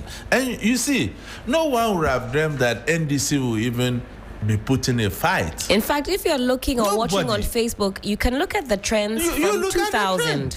You look at the trend. So you see, MPP is standing on one leg. Let me put it this way. And I think that we have to commend the MPP parliamentary candidate because she defied the national directives that they were not going to contest. And today, she has saved the face of the party. She has, indeed. Would you not say that by her assertion that she's going to go ahead and run, she has fueled this idea that there is complete disorganization within the New Patriotic Party? On the one hand, you have the General Secretary storming the constituency. They had a press conference some 2 days ago to let us all know that they were boycotting. The NPP was boycotting these elections. Fast forward some 48 hours, you hear from Nanekua Usu-Efriye, who says that she's not relenting and she's not backing down. The optics of it, what does that suggest to you, though? You see, Prof is a political scientist, and I know you agree with what I'm saying. Look, MPP as a party is in disarray. Their communications does not go as far as it should go. And the national leadership is, as a whole, are not fit for purpose. You see, if you look at the independence, and if you look at the constitution of the MPP party, from the national to the constituency level, if you are an officer, you are not even supposed to declare your support for any of the candidates. And because of their parochial interest, they do some of these things. You see some national executives following one aspirant, others following another. And look at the vacuum that has been created as a result of the national chairman being not well. Even the first national vice is not allowed to chair for the fact that he supports a particular candidate. And you see the vacuum that has been created. And Justin Kodia, the general secretary, to put it mildly, has done a lot of disservice to the party. Let me put it this way. Look at when he came out that they were not going to allow a rerun in the Ablekuma North constituency. They were heading to court. The comfort was that the court may grant their wishes of putting an injunction on the elections. Indeed. So once you trigger that process, it means that technically you are still part of the electoral processes. Because if you say you are not going to rerun, you have no business going to the court to put an injunction on it. It means that technically you are not interested in the constituency. You understand? I get your point. So point. you go to court, you didn't get comfort and favor with the court. What do you need to do? You have to come back and communicate. And he went silent up to now. And I want to really congratulate and commend the lady. You see, we need women in leadership. And the nature of our leadership in Africa, it is male-dominated. That's right. So when you see ladies in this way, all we can do is to support them. But to abandon this lady, given the investment, the psychological trauma she has gone through over the period, at the last moment, I think it was one of the disservice the party could have done to this lady. And I see something coming up. You see, initially, Kennedy Agyapong came out to say that, yes, he wants to appeal to the National Executive Committee to rescind their decision. Indeed. And he alluded to 2 key words about the motto of the party: resilience and readiness. And he questioned, this is our stronghold. It's just like a by-election in Ashanti region, and you say you won't run. What has gone wrong with the party? What has happened to the readiness, the resilience within the motto of the MPP? So for this lady who defied the decision of the national election, the party would have been sunk into more crisis. And rightly so, I think if you look at the aftermath of what happened with the presidential aspirants coming together, it was a beauty. And to me, these Ablekuma North elections will determine the fortunes of the MPP moving forward. Indeed. If they are able to unite behind this woman to win the seat, it means that we can see a glimmer of hope in terms of uniting the party. And to me, let me be clear, the way forward is not to elect a presidential candidate first. That would deepen wounds. I think given the posture of the national executive, the region and the constituency executives, we need to get new national executives in place first before we elect a presidential candidate. That bottom-up approach, strengthen the foundation before you think of getting a flag bearer. We can't do it the top-down approach. So how do we elect national executives? We have to go to the grassroots, get the polling stations executives in place, get the constituency region before we come. If we don't do that, already the party is so polarized, and these executives are following a particular candidate. And should the candidate win, it will become very difficult for the others to come in the true spirit of reconciliation to prosecute the agenda of the party. And some of us have the view that the party is bigger than any single individual. But finally, as my initial comment before Professor Smart comes in, I think that the MPP may still carry the day in Ablekuma North, given the incumbency of NDC. And let facts be told. I observed something yesterday. Right. The appeal by the MPP candidate was heart-touching. She said, look, I believe in you. I'm a widow. And I don't believe in those emotions. Like emotional blackmail. But the things that has happened over the period, it will touch everybody's soul. But the propaganda aspect, I don't like. I saw videos of some MPP people saying that John needs 2 more seats. So if they lose this one, there's also another one they are going to do in Akotia. It will give him the basis to change the constitution and run for a 3rd term. John is not bigger than this country. No. It won't happen. So that propaganda you say, it will never happen. It needs to be parked to the side. It has to be parked to the side. Our president, His Excellency John Dramani Mahama, even knows that if he tries that, he won't survive it, even within his own party.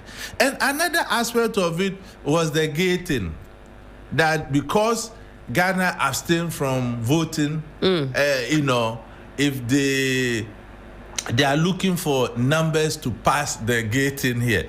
I think we have to be honest when we are communicating to our electorate. Our democracy have come of age. That's right. It has to be the contest of ideas. When we do this propaganda, it means that we don't have true intention of developing our communities.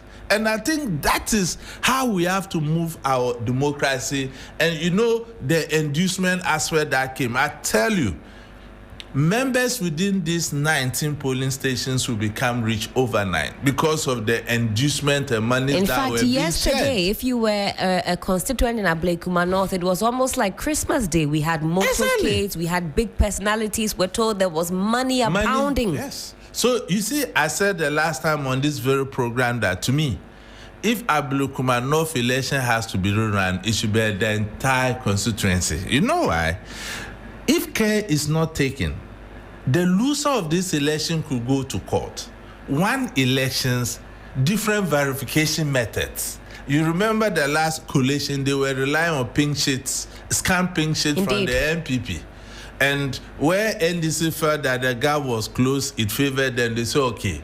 At a point when they realized that no, it was not going in their favor, they said no. And that's when Electoral Commission had to bring the returning officers to come and verify their signatures and the confusion that ensued. Indeed. So to me, to meet international best practice and to demonstrate to the international community that our democracy have come of age, I think the best thing to have make a rerun for the entire constituency, such that some of the constituents don't benefit more than the others. I wish I was within these 19 police stations.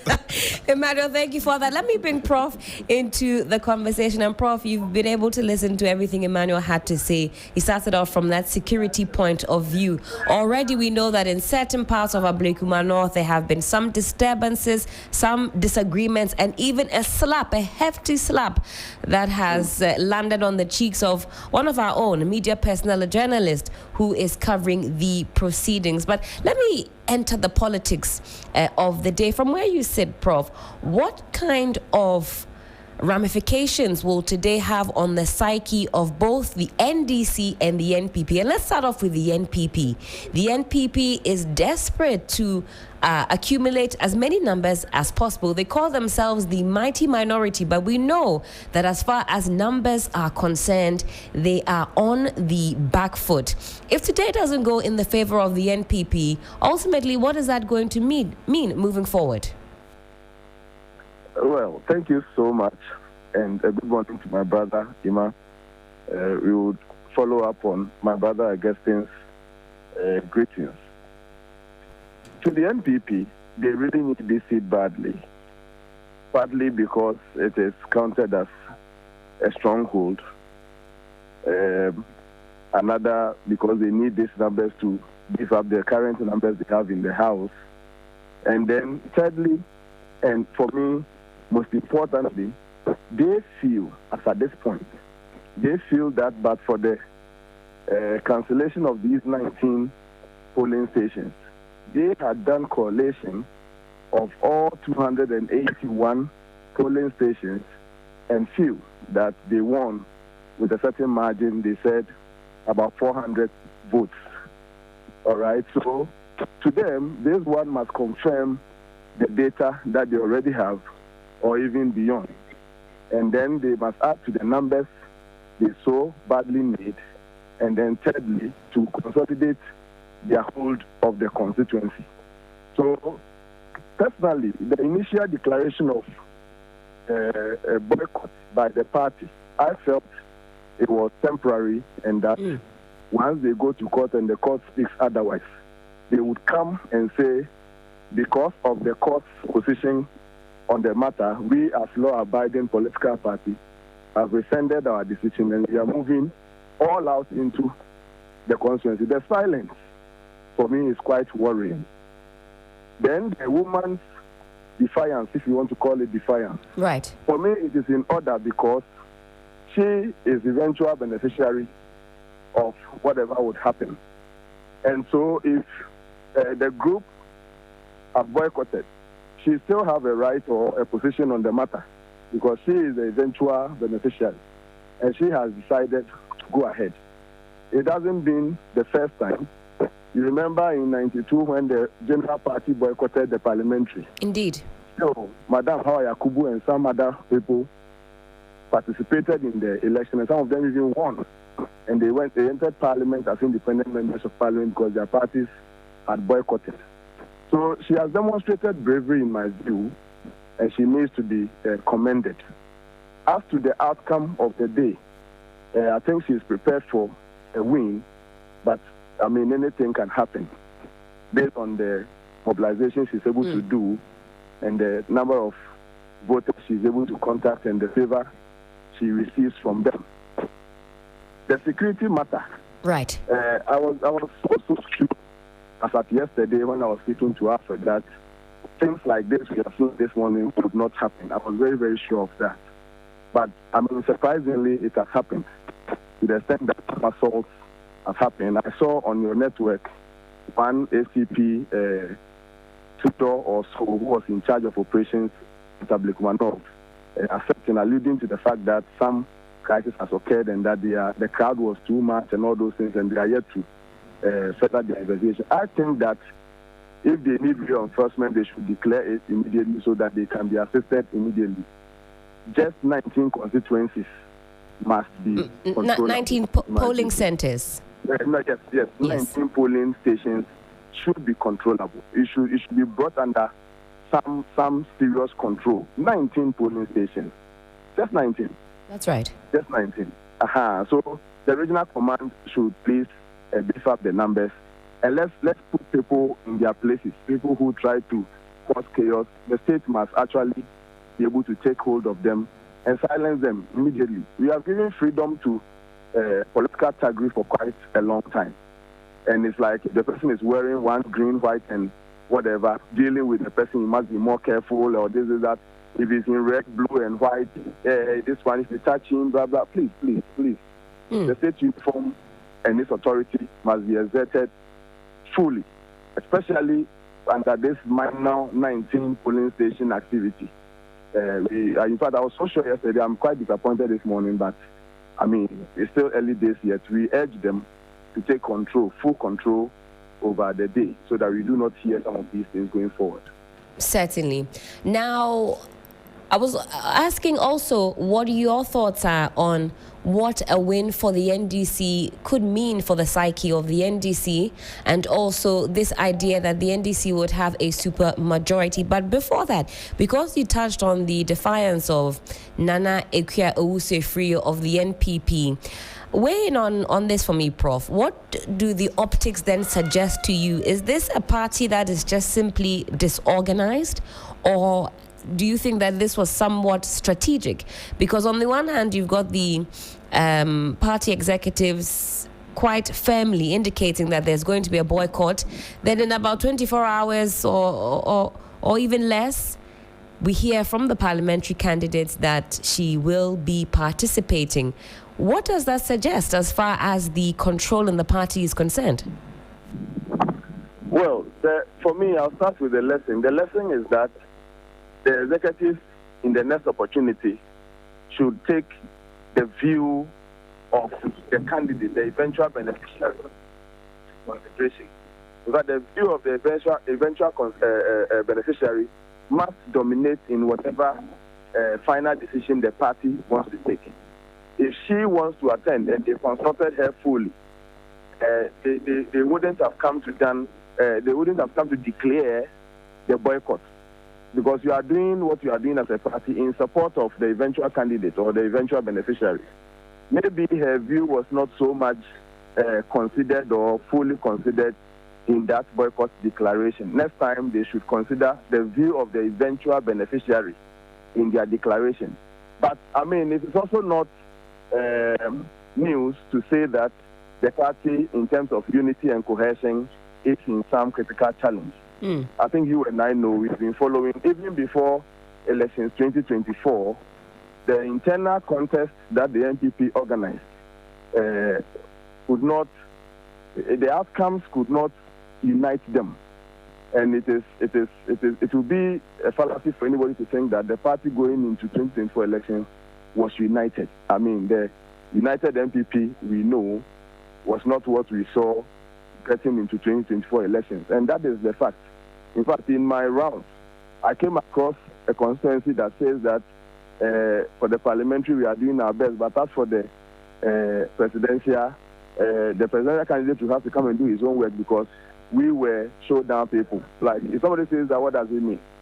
What it means is that internal contest, one eventual winner, and maybe they didn't have enough time, but they couldn't build a united front going forward. And it has quickly resurfaced.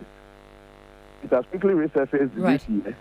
And so they are in that challenge and they must accept it. I'm sure they will agree with this conversation we are having that if we talk about unity and cohesion, they are in some crisis and they must work at it to come out of it as soon as possible because, I mean, the year is still counting and they as a political party must be united. You must see a very solid, united NPP so that they can play their role in opposition very well and be highly competitive in the elections that are to come. Remember, there's going to be a by-election. There will be several elections. That's Nobody right. knows. The next place we're headed to is Akwetia for a by-election. Absolutely. And they need a very strong, united party to face off that election and subsequent elections that will come. So the truth is, I mean, for me observing from afar, the truth is that they need to work on the unity question aggressively because currently they must admit that there's some level of crisis in the party. Absolutely. And Prof, as you mentioned, watchers in this space cannot begrudge anybody the opinion that these matters reared its head way before the December 2024 elections. But time check, it is some 23 minutes past the hour of 9. You're still live here with us on 3FM Sunrise, on 3FM 92.7. You'll recall that just before we started the conversation, we took you to Odorkor Presby 4. It's in the Ablekuma North constituency. It's one of the 19 polling centers where this rerun is currently ongoing. Our man on the beat is Eric Mawena Egbeta. There is some update there. Let's take a quick listen. When we come back in the studio, we carry on the conversations. Emmanuel Kutin is here. Professor Smart Sapon also with us on this conversation. The issues of security, very important this morning. We didn't anticipate, shall I say, this much fracas, but already, not even 10 a.m., there's a lot going on. Take a quick listen. We'll be back into the studio shortly. Egbeta, can you hear me? Yes. So yes, I can hear you now. I can hear you now. And so right now, there are attempts to have the polling station fixed outside, which was the demand of the teaming supporters or observers who are here. In fact, it had to take the Greater Accra EC boss to come in, and then the moment she walked into the scene, she told the presiding officers there's no way the polling station can be inside. It has to come outside, and that must happen immediately. And so voting has paused while tents are being mounted to ensure that the polling station is fixed outside for voting to continue. And so that's what's been happening. She came and ordered immediately and was in the immediacy working as quickly as possible was asking questions, where could tents be acquired as quickly as possible to have them ensure a certain level of protection as and when the rains come through, which was by and large the concern of the presiding officer who was here. But she said no, there is no way polling stations are expected to be inside in an enclosed environment. It's supposed to be out in the open, and so immediately everything had to pause. In fact, I've seen persons who've come through trying to come in and vote, and the police officers have cautioned them to just hold on while the area is prepared so that voting can commence immediately. And so that's what's happening right now. And I'm just hoping I can get a few words from her again, though she said quite strongly that she didn't want to go on air, but perhaps she'll give us a bit more words as to why she decided in the immediacy that all of that all of that must come outside. But for now, in your shot, you can see preparations quickly underway. That tent is being mounted. Just briefly, you came and ensured that everything came outside. Just walk us through the decision and why you asked the presiding officer to bring everything outside. Actually, I had a call, that they had mounted a polling station in the church. So I came and sacked them from the church because we don't mount polling stations in the church. We mount polling stations outside so that everybody can see what goes on. And so now that's happening. It's paused voting a bit. Some will say it's disrupted the process to an extent. Oh, it has not disrupted the process. At least we can give them, I don't know, but if we spend about 10 or 15 minutes to get back, we would extend the time to about 15 minutes. So maybe we'll close around 5:15 instead of 5.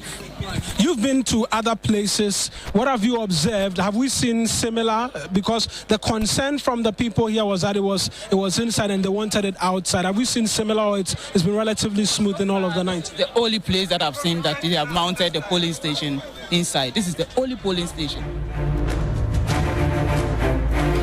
All right, a quick update there from Odorkor Press before. We're still in Ablekuma North. Processes are underway to ensure that some 6,000 persons scattered across some 19 polling centers get a chance to cast their vote. Arabna Orbin of the NDC facing off against the NPP's Equia Owusu Efriye, which Ya Asantwa carries the day. But back in studio, Emmanuel Kutin is here. We also have Professor Smart Sapon on the line, and we're seeking to dissect the issues. Now, there's some update here, Emmanuel, on this particular issue. Some minutes ago, we were told that there was a polling center that was inside a church, and that certainly cannot be the case. Yeah. In fact, if you look at the ECOCI, elections of this nature has to be done in the open. Even if there is rain, they should make alternative arrangement like tents. So I think we need to commend the regional EC officer for coming swiftly to restore order in this situation.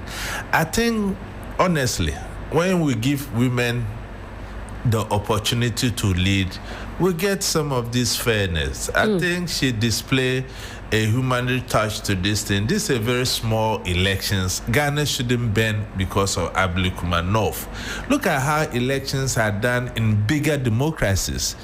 It's about contest of ideas. Sometimes they send leaflets through the doors for you to choose whoever you want. So the kind of elections we are experiencing in Ghana here, especially from last night to this morning, what some of us saw, it means that if you don't have money in this country, you cannot contest elections in this country. So it has moved away from the contest of ideas to what you can offer. And that is very dangerous for our democracy.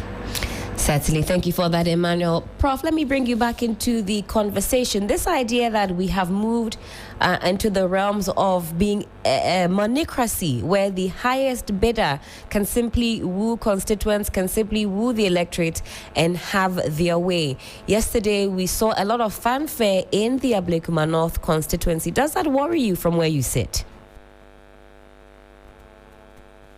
Hello, Prof. Are you still with us? All right, I suspect we might have lost Prof briefly. We'll attempt to connect with him. Professor Smart Sapon is a political analyst, and he's been speaking with us, sharing his perspectives on what is going on so far and what has transpired. We are in the heart of Ablekuma North. We have our eyes and ears across the different polling centers. All right, Emmanuel, then let's now talk about the psyche of the NDC. I was going to explore that with Prof. This idea of a supermajority if this seat is clinched by the NDC. As a citizen of Ghana, how does that sit with you? We know that the people of Ghana gave the NDC and John Dramani Mahama that mandate, a huge mandate, to take over affairs. But a 2/3 majority, is that what the people of Ghana really were anticipating? Is that what they want? And is that what we should have?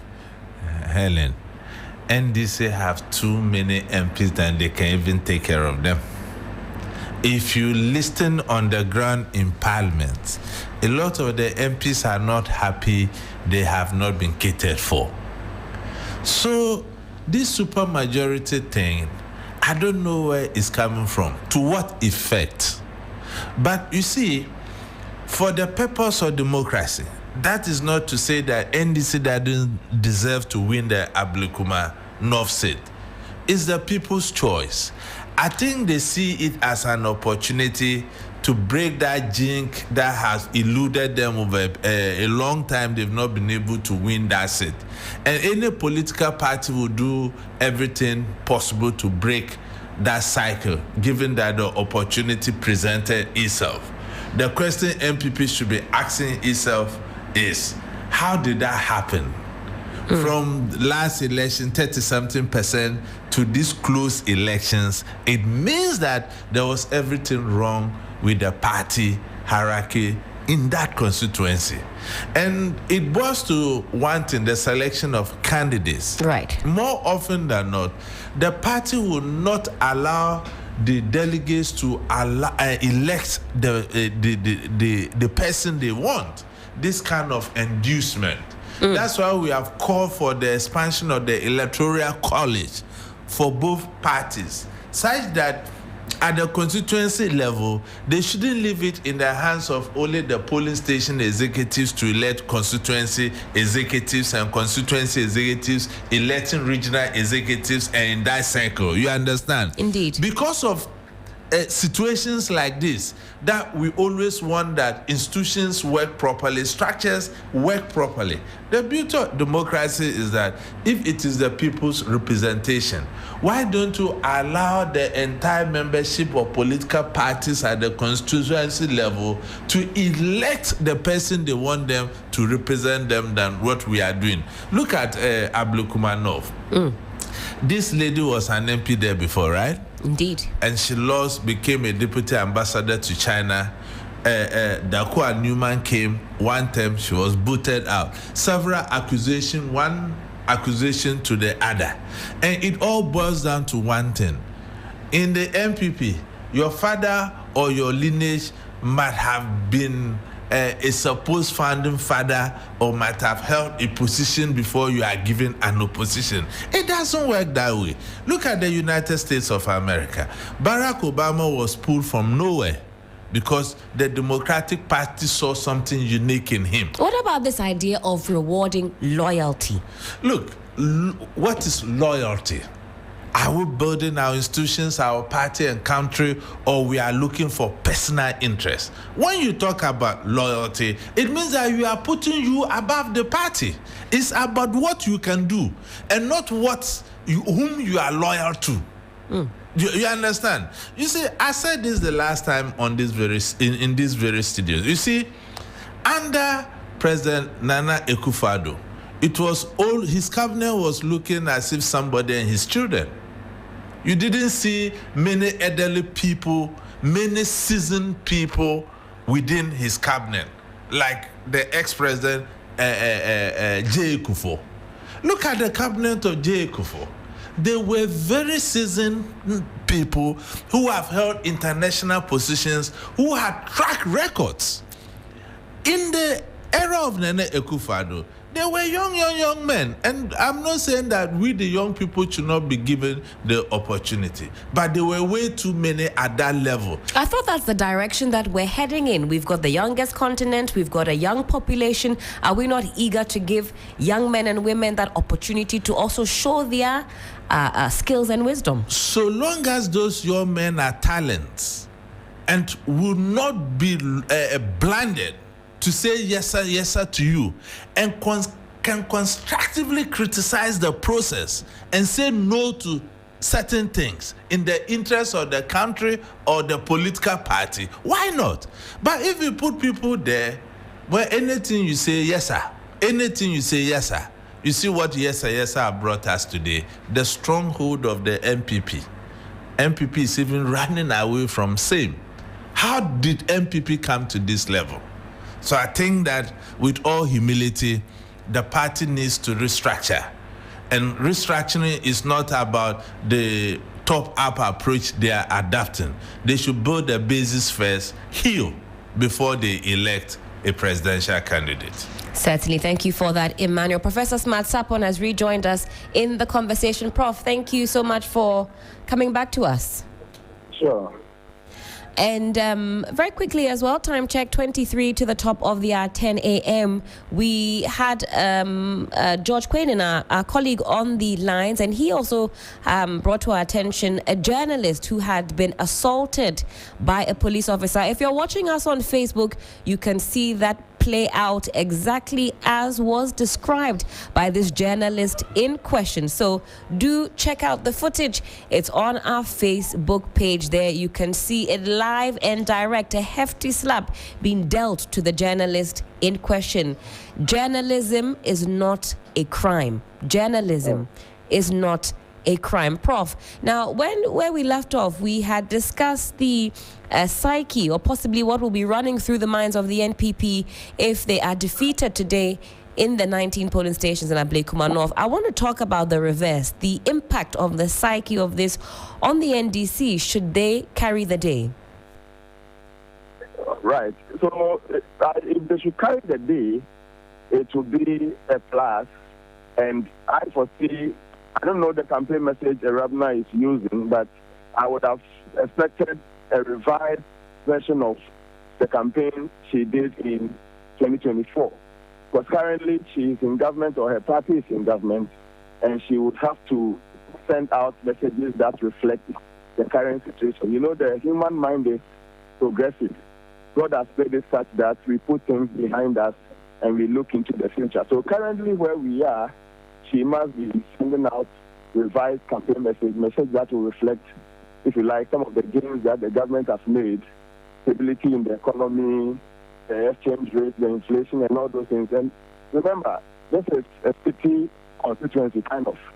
And so they have something to do with the stability in the economy, the exchange rate, and those things. They relate. They can relate some of this to be a plus to her campaign, and she must do her best to maybe put up a very good show, if not to win, to boost the morale of the party. Because if they should lose, it will have, apart from the fact that it is a stronghold of the party NPP already, if they should lose, it will still be some form of dent on the general party called NPP. And that is why you see everybody showing interest. The general chairman himself is in, everybody else is showing interest, and they seek to put up a good show. So, yes, the morale is there. It will consolidate the gains the party has made in these few months in office, and it will speak well of the party. If they should lose, irrespective of the place being the MPP stronghold, it will still have the potential of casting some dent on the party's initial performance within these few months. Certainly. Now, let's talk about the Electoral Commission. The EC has come under major fire, especially in the last few days or weeks, given their posturing as far as a rerun is concerned, or was concerned. The EC was adamant that there was going to be no rerun. They were adamant that they had all their procedures intact. They had dotted their I's and crossed their T's. All that was really left to do was to get some needed security to collate 3 polling centers. Now, in a U-turn, some 2 weeks later, after Eric Bosman-Asare had spoken with MPs on the floor of Parliament, we saw a release that said, well, in fact, there is going to be a rerun. If you could score the EC out of 10, what marks are you giving to the EC? Well, the EC and the security operatives are the reason why we are where we are now, and they must frankly admit. We all want a very solid state institution called the EC, but I think it will be in our interest to put it out to them straight in their face if they get things wrong, so that they better up the next opportunity they get. Prof, bear with me. Let me get you clearly. You put the all of this squarely at the doorstep of the EC and our security personnel? Yes. Okay. Yes. And my reason is that elections were conducted in Ablekuma North, all 281 constituencies, peacefully, by, of course, your gracious media and other media houses we were able to follow up all the polling station activities that happened there. Not even a single polling station in Ablekuma North in 2004, December 7th, recorded a chaos, for which reason the polling station results was unable to be declared. So the problem started when they got into the collation center. And the security personnel who were in charge, partly the EC couldn't have protected itself. So the security personnel who were in charge, who were overpowered by some tags from nowhere, to go and disrupt their coalition and get some of their pin sheets destroyed and all those things, are the first group of people we should call to accept the blame. Then the Electoral Commission.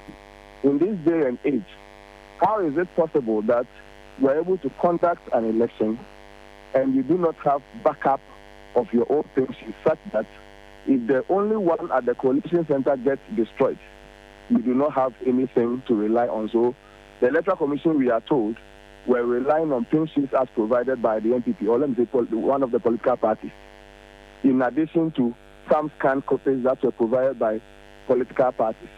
So now the referee is relying on the players or the team's reference materials to make its judgment. This, for me, should not be happening in our time and age. So they must accept some of these things. They are very positive criticisms. We want them to be better. But in the instance of Ablekuma North, they actually failed us. This is a city constituency. What would have happened if it was some semi-rural or rural constituency? Then it means it would have been a total blackout. All 200 and whatever polling stations in that constituency perhaps would have been missing, or we couldn't have accounted for, and so we would have had to perhaps do it for the entire constituency.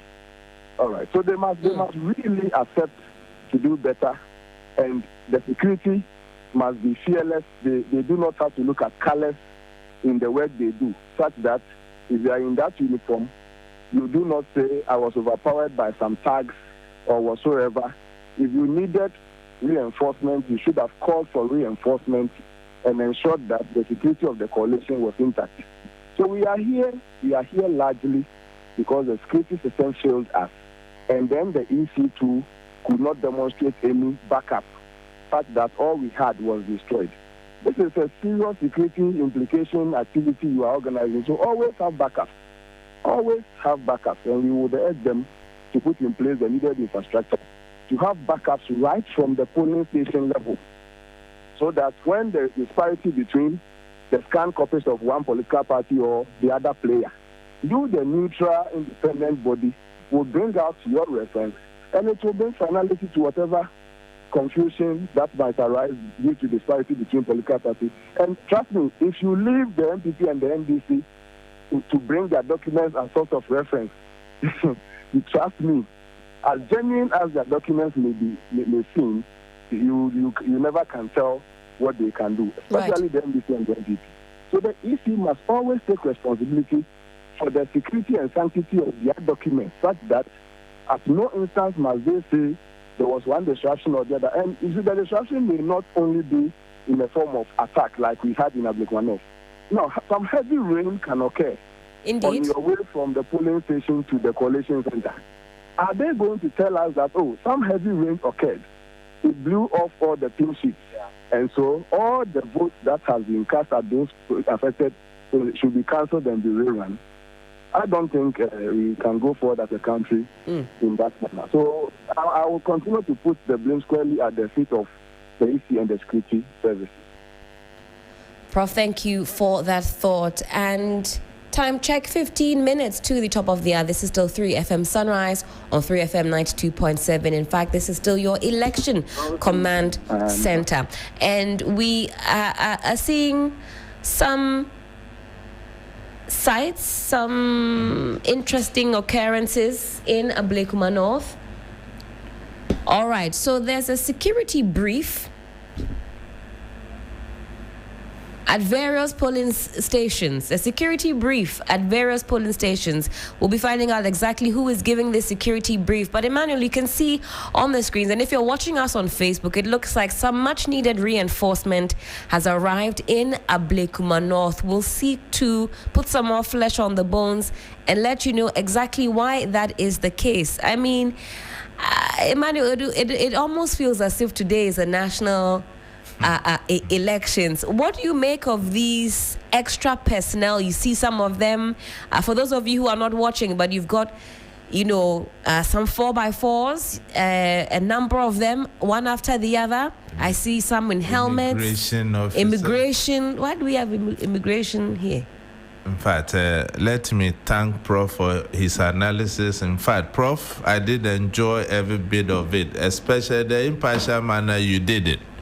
But to what we are seeing, you see what I was telling you confirm that the IGP and his men, operational-wise, got Ablekuma North right. You see the instances we are seeing on the pictures here. Right. You see that to securitize this place the way they are doing will create tension. It will send a perception that probably the government is trying to rig the elections. That is why they are bringing in this kind of security and stuff. If they had brought in their operational mechanism 2 days ahead of time, instances like this, you don't need this kind of since we are seeing Ablekuma North, just 19 polling stations, and we are seeing even fire service, and they are using government pickups to transport them. It means that the police don't even have the infrastructure in terms of vehicle, the immigration don't do the same, the fire service don't have the same, because I can see state agencies' vehicles. You can see this one is not an immigration vehicle. That's right. It's a Ghana Water and whatever. This is a district assembly pickup. So what perception are we feeding? You understand what I mean? I get you. So I think that, look, operations like this should be intelligence-led. Look, it's only 6,000 eligible voters. I'm just praying that these 6,000 people can get access to the polling stations and vote early. And once it is counted, everybody has voted. They should even declare the results before the 5 p.m. Because what we are seeing, if we don't take care, and what I'm hearing by the text messages I'm getting with the MPP with their blue armies and the NDC Basatele with his also his armies, and I understand at certain polling stations, the security are driving this private security away. There will be a lot on our hands, and we don't want to witness this in Ablekuma North.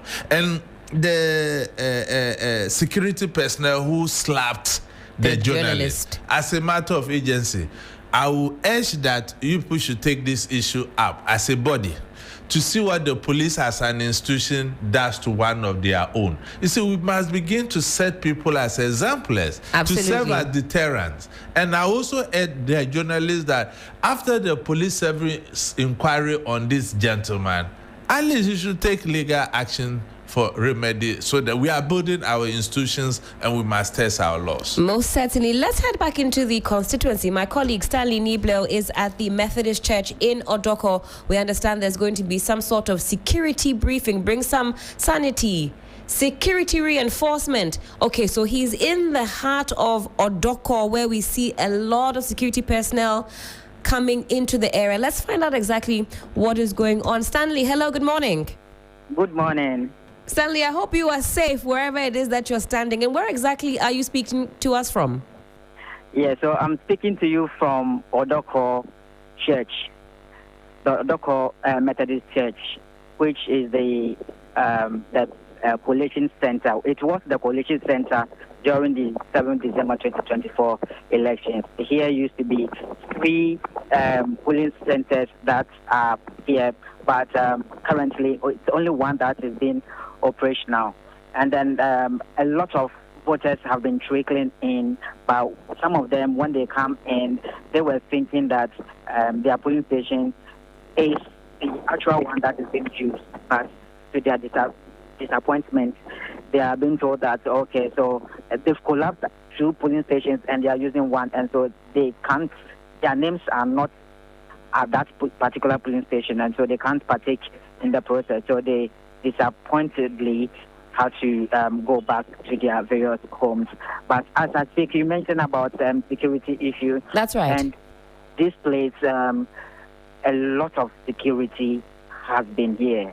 The measure has been very rigorous, and a lot of, I can count more than 20 police officers currently stationed here at the polling station. And then also insufficiently a number of patrol teams comprising immigration officials, fire service, prison, the police as backups for the security arrangements at this very polling station. And this, I think they've been moving from one polling station to the other. And so when they got here, everything was in order. Just a little confusion that happened, but quickly, because of the police arrangements or the security measures or detail that has been made, they were able to foil that scuffle. It resulted when some NDC supporters or sympathizers came to the center with some motorbikes, and the police officers actually approached them to park well. But some of them, because they are oddly built, they felt that they could engage the police in a scuffle. But quickly, the police outnumbered them, and they were able to resolve that issue. Currently, as I speak, some of the voters are trickling in, and then they are partaking or exercising their civic franchise as expected. As I mentioned earlier in the morning, a total of 464 are registered voters that are expected to turn up and vote. But just before the call came in that I should speak with you live, I was told by the presiding officer that 89 of the people have voted as at now. Right. And a couple more are also trickling in to also exercise their franchise. So that is the situation here. For allegations, there have been allegations and counter-allegations by the NDC officials over here, because they claim there is some monetary inducement going on, and so their people or their supporting base actually trooped in their numbers to besiege the frontage of a particular house where they suspect that there is a monetary inducement or activity taking place in that house. So they eventually entered the house, and then when they found now that actually there was nothing happening, they came out, and then they massed up at the frontage of the entrance to ensure that if you are not a member of that house, you will not enter the house. But currently the police, like I said earlier, because the security arrangement has been tough here, they were able to also resolve the issues. And then the NDC has formed this monitoring team, and then some of them have printed the register for the election, and they have a team in charge of that. They are calling people. I think the voters have their numbers on the register, the list that they have. So they've been calling them to come and vote. So that's some of the activities that have been taking place here at the Methodist Church. Stanley, thank you so much for that update, and I know that you are going to still be on the beat until this exercise is concluded, so we'll be coming to you shortly or back in due course. Stanley Niebler is our colleague there. He was speaking to us from the Methodist Church in Odorkor, where we see a lot of security beefing up. He says there was some scuffle that was quickly or swiftly quelled by the security personnel. It's all happening in the Ablekuma North constituency. We also see that the parliamentary candidate of the NPP, Nana Ekwia Owusu Efriye, clad in white and looking quite upbeat. Take a listen to her sentiments at the moment. Well, let justice prevail. The woman as well. Because I've always been saying, I want this election. But they say they have to run some 19. We wanted to take it really well. How has the grounds been? Very wonderful. Very, very wonderful. Have you toured other polling stations so far? I'm still going So on. far, what have you observed?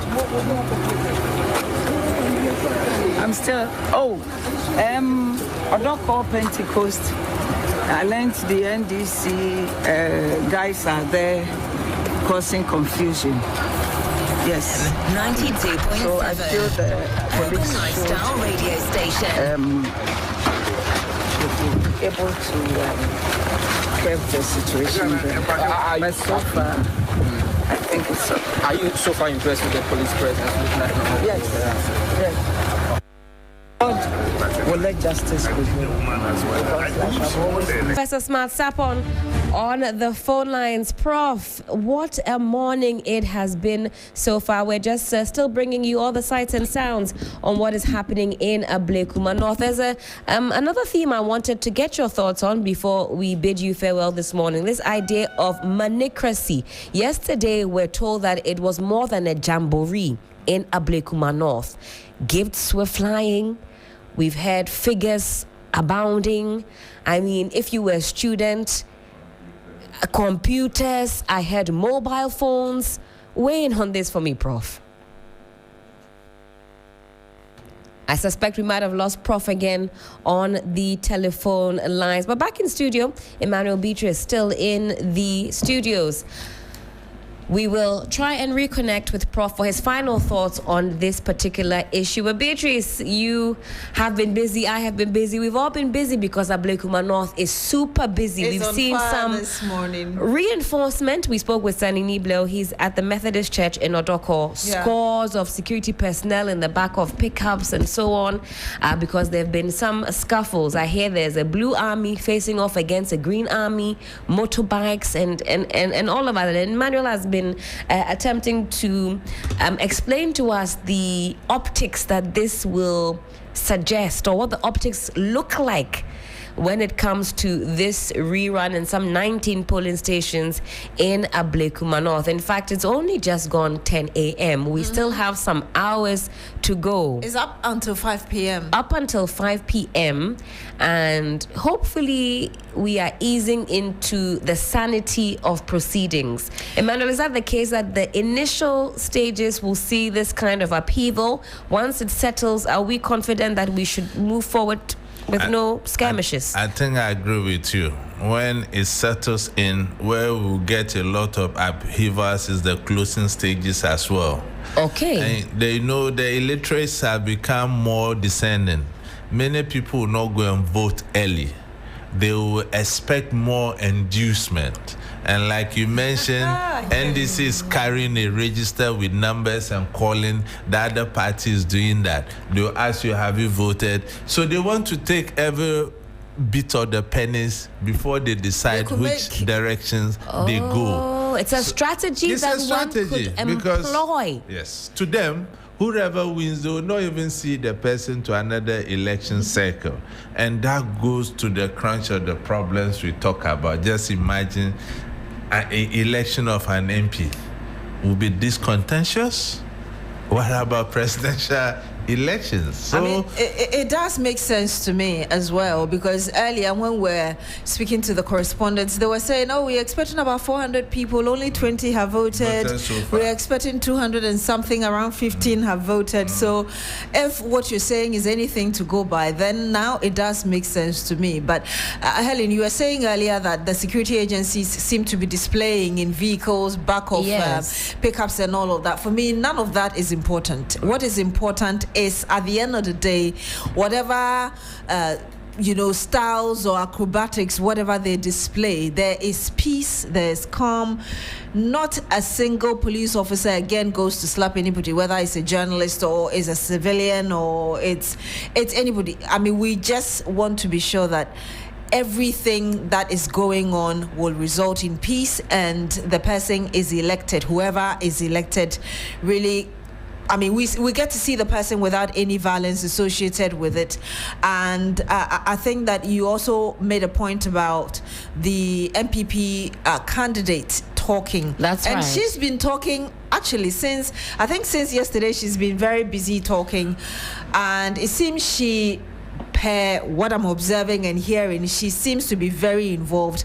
I haven't heard much of Irabna Obing. I was just talking about that here. Exactly so. I've not even seen her on the footage. It's only the MPP candidate, and I think that is not fair. I really hope that journalists on the ground should fish her out and then let her see what is going around her. Let's see where she is. Well, we were told she can't pay the day. Maybe votes and soon pay the day. You know, who knows? Maybe that's another strategy or maybe she's to employ. In a room somewhere praying that. Maybe she's employing the tactic of serious praying. Back in the day, say God loves everyone. Even God loves the sinner more.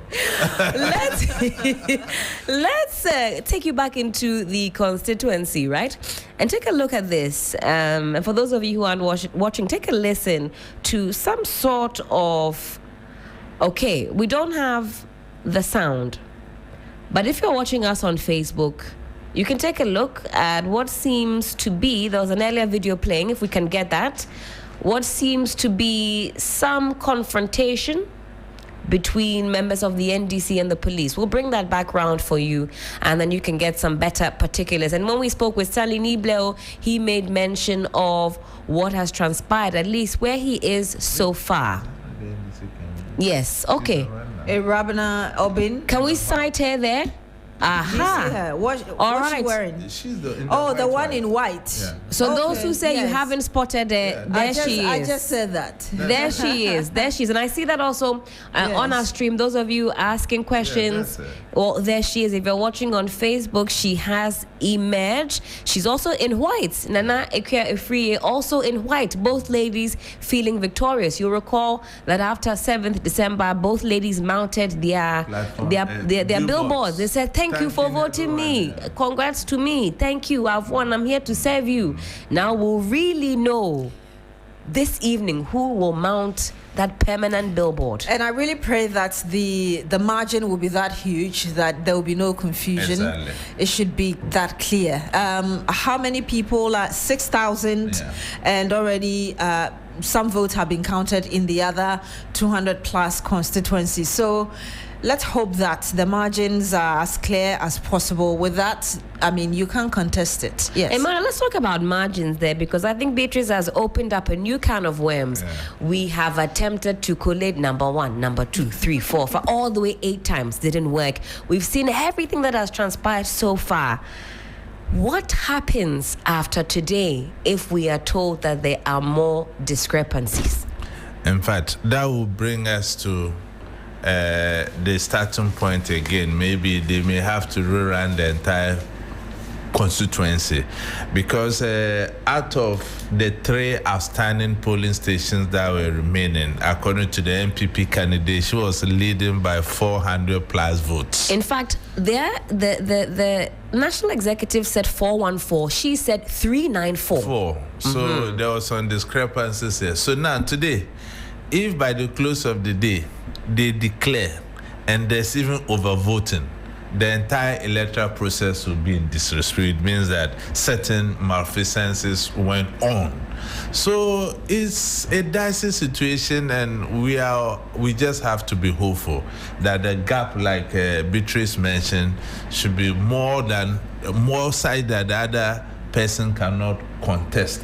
And if you look at elections of this nature, especially what I mentioned earlier, that one election, different verification processes, it even opened the accounts for legalities. That's right. So we have a long way to go in Ablekuma North. We just pray that we don't have another saw in our hands where technicalities will play in and the people will be denied their representation in Parliament. It's not These necessary. are strong women, and I respect both women. Whoever emerges the winner is the people's choice, and like I mentioned, with the best some green army, blue army. Emmanuel, let's talk about this political vigilantism that we've seen. Stanley Nibleo, our colleague on the beat, says that in fact there were motorcycles that had swarmed some of the polling centers. What exactly is going on?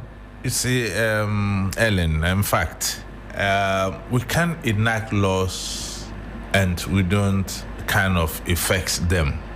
it doesn't augur well for any sane institution. You see, the Political Vigilante Act that we campaigned for so long and it was passed, we have never enforced it for once. And you see, we brought this in to bring sanity with these political vigilante groups. So if we have this law in place, and in a by-election of just 19 polling stations, we'll see this rearing its ugly heads. It means we are not sitting well. And you see, the political parties, both the NDC and the MPP, they are living in denial. They are the brain behind these men, and they reward such people. Basatele organized the NDC boys. That's right. And if you look at Basatele's posture in opposition, it was kind of a militant kind of person. Has he not been rewarded? If you look at the MPP and similar factions, people who led such armies were rewarded with juicy positions. I think that is what, as a country, we need to be concerned about. Depoliticize it.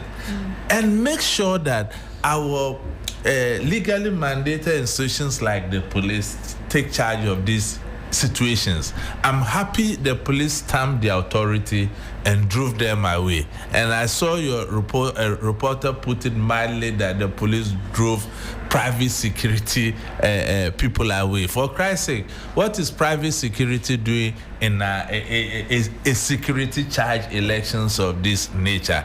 So I think as a country, we have to call out both the MPP and the NDC on this one, so that we bring sanity to bear in future elections. Don't forget, Akotia is just at the corner. That's right. And we don't want to get this kind of things repeating. Speaking of Ya Asantew's, Mavis Hawakumsin is a household name. She needs no introduction. Let's take a quick listen. She's been cited in the Ablekuma North constituency. Let's listen to what she has to say about the ongoing processes at the moment. I guess she's there, of course, to throw her weight firmly behind Ekwia Owusu Efriye, who is the NPP's parliamentary candidates. We've been talking about Ya Asantew's. It's a face-off between two women in this particular context. Who gets to represent Ablekuma North constituency? We'll get you that voice very shortly. You'll hear from Mavis Hawakumsin. She used to be the member of parliament for one of the Ewutu Senya areas in the central region. Ewutu Senya West. East. Take a listen. One person, which I needed to verify and know why. I think the explanation was that the other one just got up to excuse himself. But at every time and point, there should be someone on the standby, so that when a person is getting up, then he can take over for just some few minutes. Because within a second, anything can happen. So that was the consensus I raised. So I'm happy he's come back, and I've also advised him that at least he should make sure that when he's leaving, there will be someone to just change over with him. Okay, so can you tell us how confident are you about I'm confident. I know by God's grace, if will come out. Yeah. You know, fortunately, or unfortunately, it's just 19 polling stations. 3FM 92.7. Urban Lifestyle Radio Station. And that was the voice there of Mavis Hawakumsin, and she used to be the member of parliament for Ewutu Senya East constituency. Also used to be the Minister of Special Development Initiatives. She says she's confident that the NPP will be carrying the day. There's lots happening still in the Ablekuma North constituency. Take a listen to our reporter Deborah Abba Mensah. Where they are casting their votes, and the parliamentary candidate for the NPP has been around. That is a PFPA, and she came here with Samia Wuku, and we've also seen some members of the NDC also around. Mustafa Bande and the rest, MP for Tema East as well was here. Currently, Hawakumsin is still around with Mustafa Bande. They've been having some friendly debates about who is going to win the election. Each of them is confident that their candidate is going to win the election. And so far, it has been smooth. Some allegations have been made for some disruptions in other polling stations by the parliamentary candidate for the NPP. But so far, from what I have observed currently here, it has been a smooth process. 3FM 92.7 Urban Lifestyle Radio. Morning. Hello, good morning. How are you doing? Hope you're safe wherever it is that you're stationed. Yes, I'm doing great. The station is really peaceful and the exercise is going on smoothly right now. All right, and where exactly are you? I'm at the St. John the Baptist Parish Polling Center. Okay, and how many people have turned up already to go and vote? Is it busy at the moment? It's not that busy. It has been a bit slow. There are expecting 341 members to come and vote, but currently only 62 have cast their vote so far. Some members of the parties have been here, the NDC and the NPP. We saw Samia Wuku. We've also seen our concern with Mustafa Bande and other members. They are trooping in to show their support for their parliamentary candidate. So the process has been smooth so far. We witnessed a friendly debate between Howard Compton and Mustafa Bande, all of them defending their candidates on who is going to win. And what about the police presence? How many security personnel have you cited since you've been in the area? The police presence is so tight. We have their cars all over. I can spot more than 20. I can spot more than 20 police agents around here, and they are effectively ensuring calm at the polling center.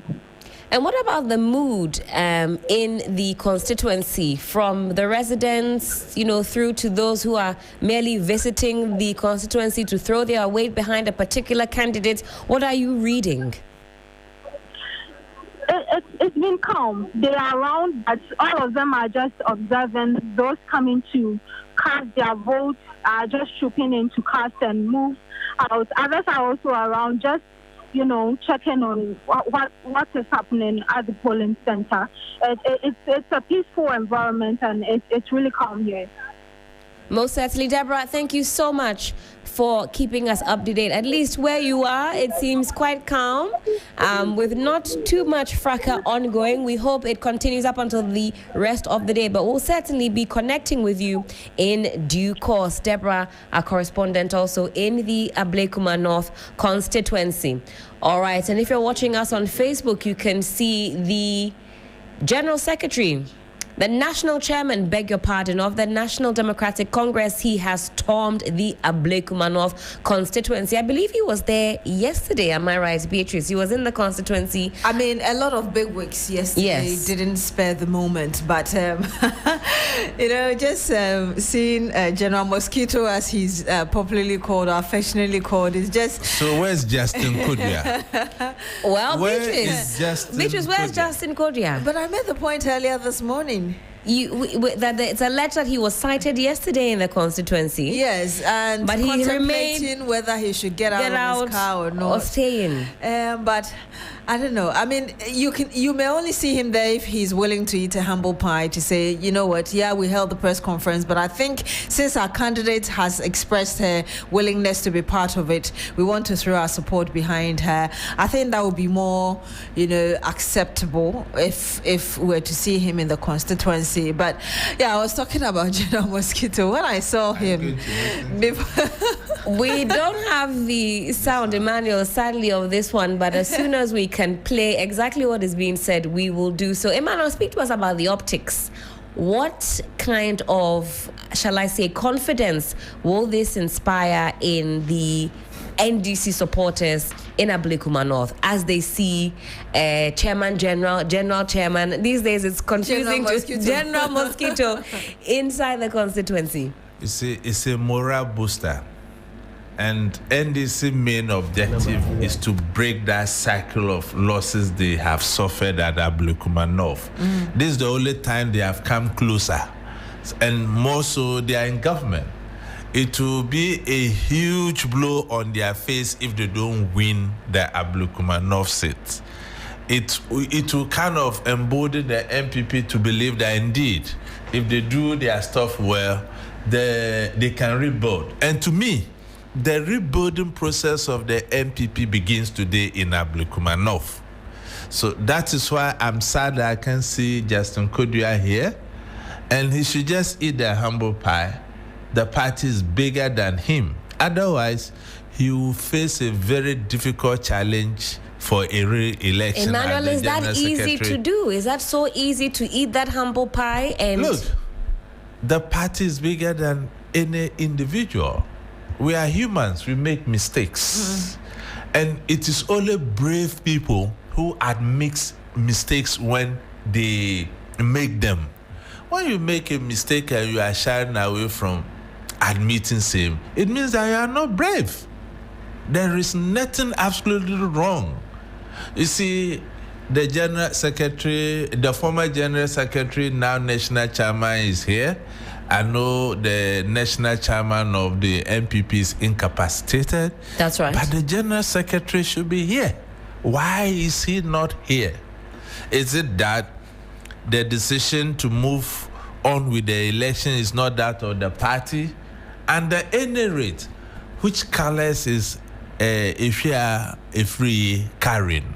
Is it not the MPP? Because she's confirmed that she certainly hasn't been sacked from the party. She's very much still a member and very much still their parliamentary candidate. But the sound is ready. Let's take a listen to what the national chairman of the NDC had to say. He's in the constituency. Take a listen.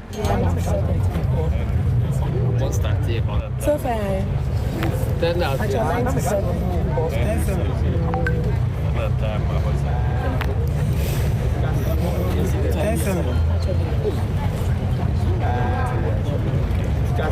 Incident to be constant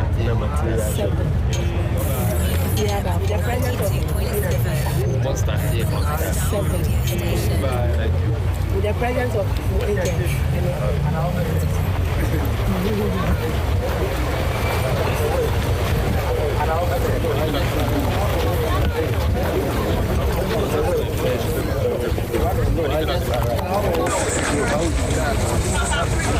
Yes, all right. I haven't done it.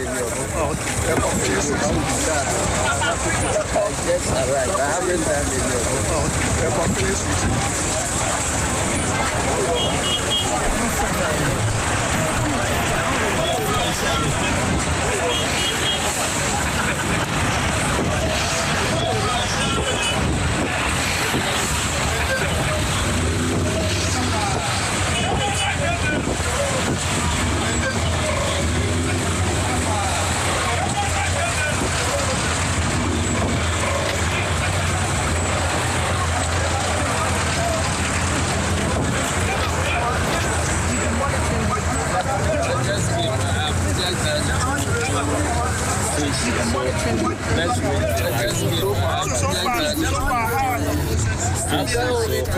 Next week, I give you a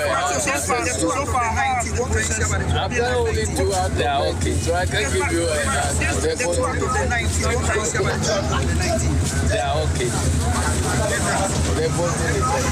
All right, we'll come back in studio. If you're watching us on Facebook, good morning again to you. You see there the national chairman of the NDC. He's swarmed by reporters, cameras, you name it, and he's doing his checks. He has on his hat, he has his pen, he has his notepad. Right. He's a man on like a mission, secretary. Just like like a general secretary would. But now we know he's the national chairman, and he's certainly on the beats. He's working. And he's I want to support the point of Mr. Kuting earlier that seeing these big wigs of the party in the constituency is a morale booster, not just for, I believe, the constituent, but also the candidate herself, that I have my party supporting me.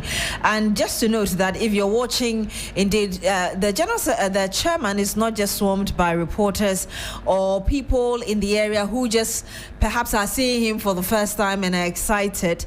There's also the national organizer of the party, Joseph Yamin, who is yes, who is with him, as well as some, I believe, security men within the NDC itself. So it's kind of a whole mini entourage. Now the word mini is quite expensive. Very, very much so. Very what happens in Parliament. So, and of course, today we'll have some strong implications on that.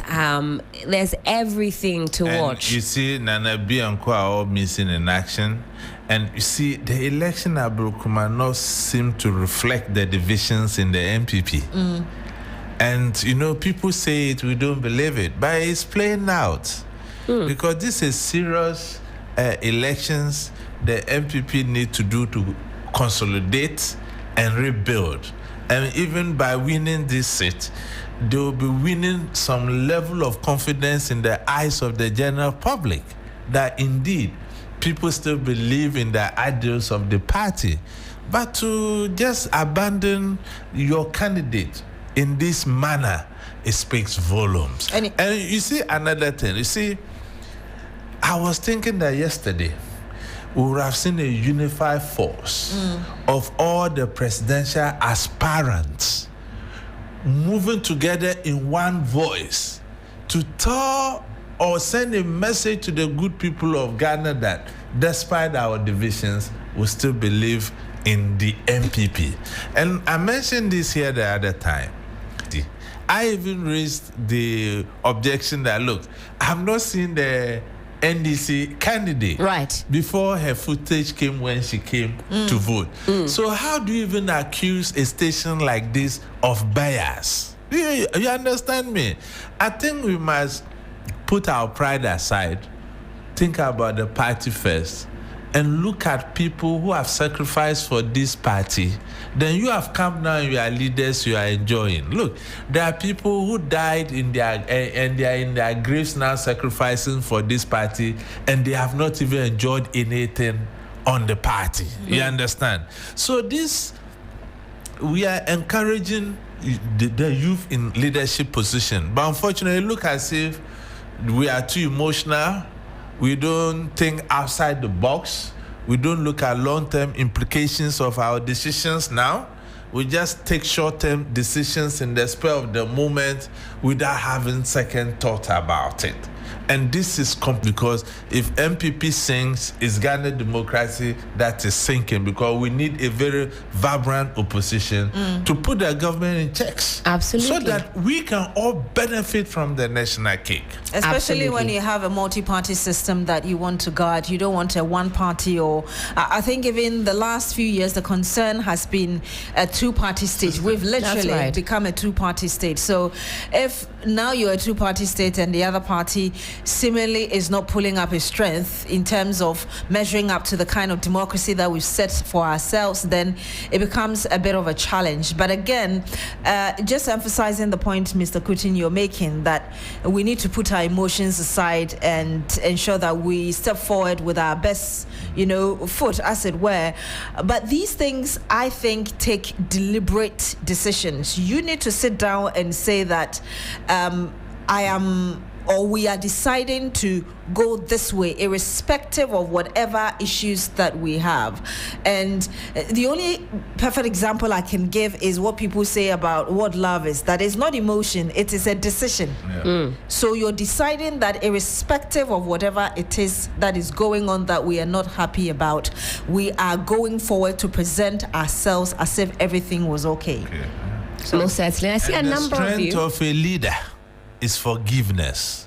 If you are a leader and you cannot forgive, you are not worth it. Outside this example, you see that Sawasi in the last election. His Excellency John Dramani Mahama never campaigned there. But is Mutaka not his Minister for National Security and Interior? Absolutely. It shows how His Excellency John Mahama is as a leader. But it looks as if in the MPP, everybody has a personal score to settle. And you are not there for your personal gain, for Christ's sake. People have voted and put you there to exercise that power on their behalf. So you can't use that power, so-called, to settle personal scores. And this is what has made MPP to degenerate to the place it is. We pray that leaders or founding members and elders in the party will wake up and take the bull by the horn and call the feuding factions to order. His Excellency Kufuor is still alive. That's right. Nana Akufo-Addo is there. Hagma Uso Ajima is there. And surprisingly, we don't even hear of Kandapai and Co., a former national security minister, very sensitive position. That's you right. understand?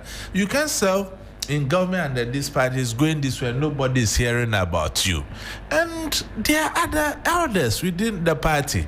We cannot just allow MPP into the hands of the national leadership and they are playing as anyhow they want it.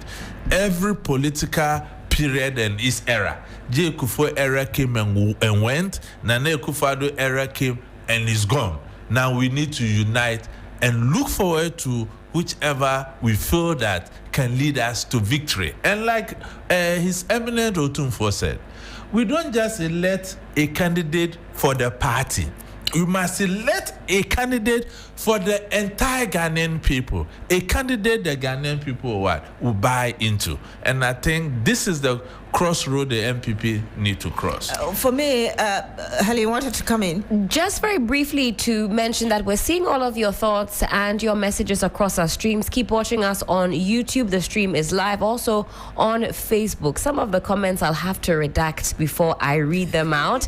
But fear not, we'll get to your comments. We'll also attempt to reconnect with Stanley Niblo. You recall we spoke to him earlier, and he is based at the Methodist Church in Odorkor. Beatrice. Yes, I was just going to say that Mr. Kutin is saying it's important for the elders to speak. The other side of the coin also is, will the current leadership listen as well if the elders of the party are speaking? Because I do know that Hakman Owusu Agyemang, having played that prominent role in the government of John Ejekun Kufuor, he's still an important personality in the party now. He's a chairman of the Council of Elders of the NPP. Right. And so for me, it has to be both ways. Both sides of the coin will have to decide that perhaps there is a saying in Tree that I'm trying to say it in English, that when you're carving a path, you don't know that it's crooked at your back. Beatrice, can you start off with the tree, then we'll translate it for you? Or am I putting you on the spot? They said, You're welcome. You're welcome. Yeah, so that's basically what I'm saying, that yes, we need to ensure that they are listening to themselves and they are willing to say that, okay, maybe we're wrong, because these elders have been there longer than they have. They perhaps understand the terrain better, so they should be willing to listen, and together they can build a stronger party for the future. I think some very solid points have been made in the studio this morning, especially about why it's important to have a strong opposition. Let's go quickly back into the constituency, specifically Odorkor at the Methodist Church, where we're told the national chairman of the NDC is. Stanley, good morning again. Yeah, good morning. What exactly is happening where you are? Talk to us. Yeah, so before I talk about the the national chairman of the NDC visit to this particular police station, there is an incident currently unfolding where the APFRA, the NPP parliamentary candidates and her supporters and that of the Arabina Urban supporters are currently quarreling over an issue because the NPP parliamentary candidate came to a boy filling station close by the police station, where the supporters also followed her to the place. And then when they came, they met the NDC supporters to here. And the NDC, one of the NDC supporters told them that they should leave the premises because the filling station, this is a filling station, they should leave the premises.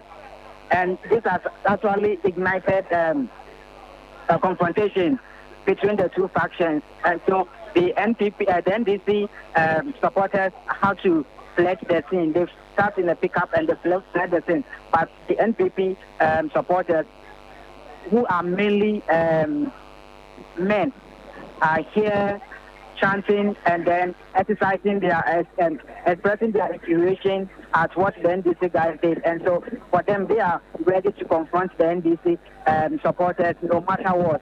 And so that is what is happening currently. Right. There is Hawa Kumsin here together with the NPP parliamentary candidates at this particular polling station. And so they are ensuring that tempers that have been fled are calm so that everything will translate on a peaceful note.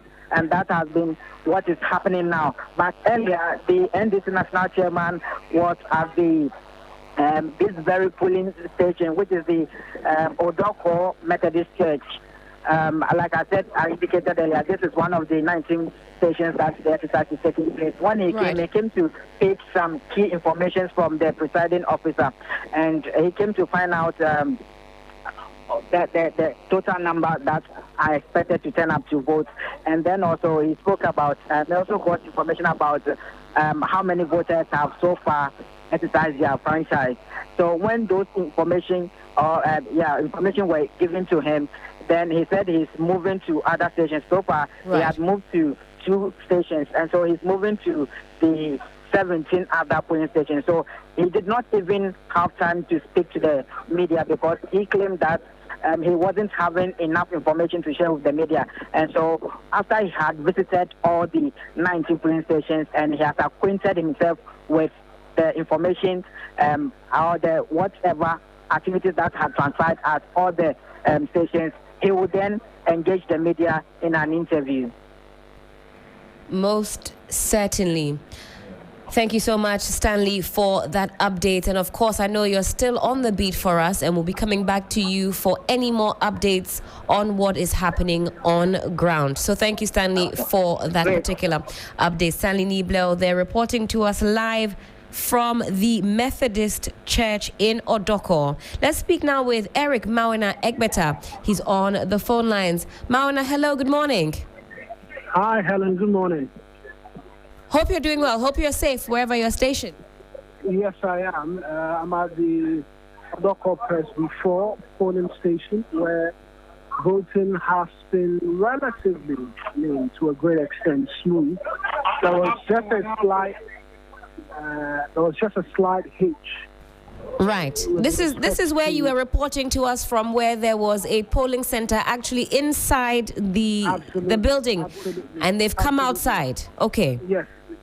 So that was the initial hitch, but they came outside, and that has resulted in quite a security presence. I'll be honest, as a huge police team that's on hand here, station fire service trucks, and amongst many other things. There's been different persons of different caliber from the NDC, and even now a former member of parliament for the NPP, the Honorable Apia as well, is here, who's come to observe as well what's happening.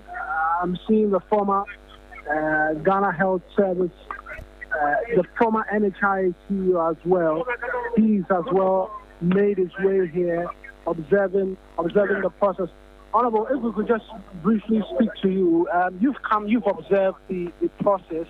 What can you say, and how confident are you that the NDP is making some inroads? It's a smooth process, though it's been our stronghold for all this while.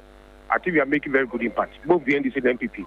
I've not seen any conflict around, and I think they are everybody's compromising. And at the end of the day, we give glory to God. That is all. In terms of your party, well, I don't know. It is an election. These days we don't have strongholds, but we have hard work. If you work hard, you win. That is all that I'm talking about. You want to be brief, and so that's the Honorable Apia, the former member of Parliament for the area, speaking to us just briefly as well, reiterating the point that it's been fairly smooth, and really the first of many of such persons from the NPP's fold as well, who've made their way here and are monitoring the process. The Honorable, not Honorable, but former NHISU as well. It's a poster. If I could just think, okay, he says no words.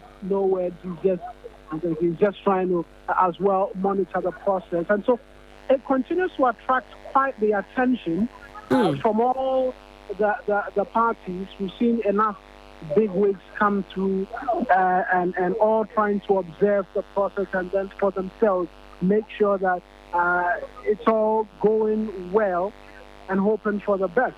And that's Most what certainly. we continue to observe here.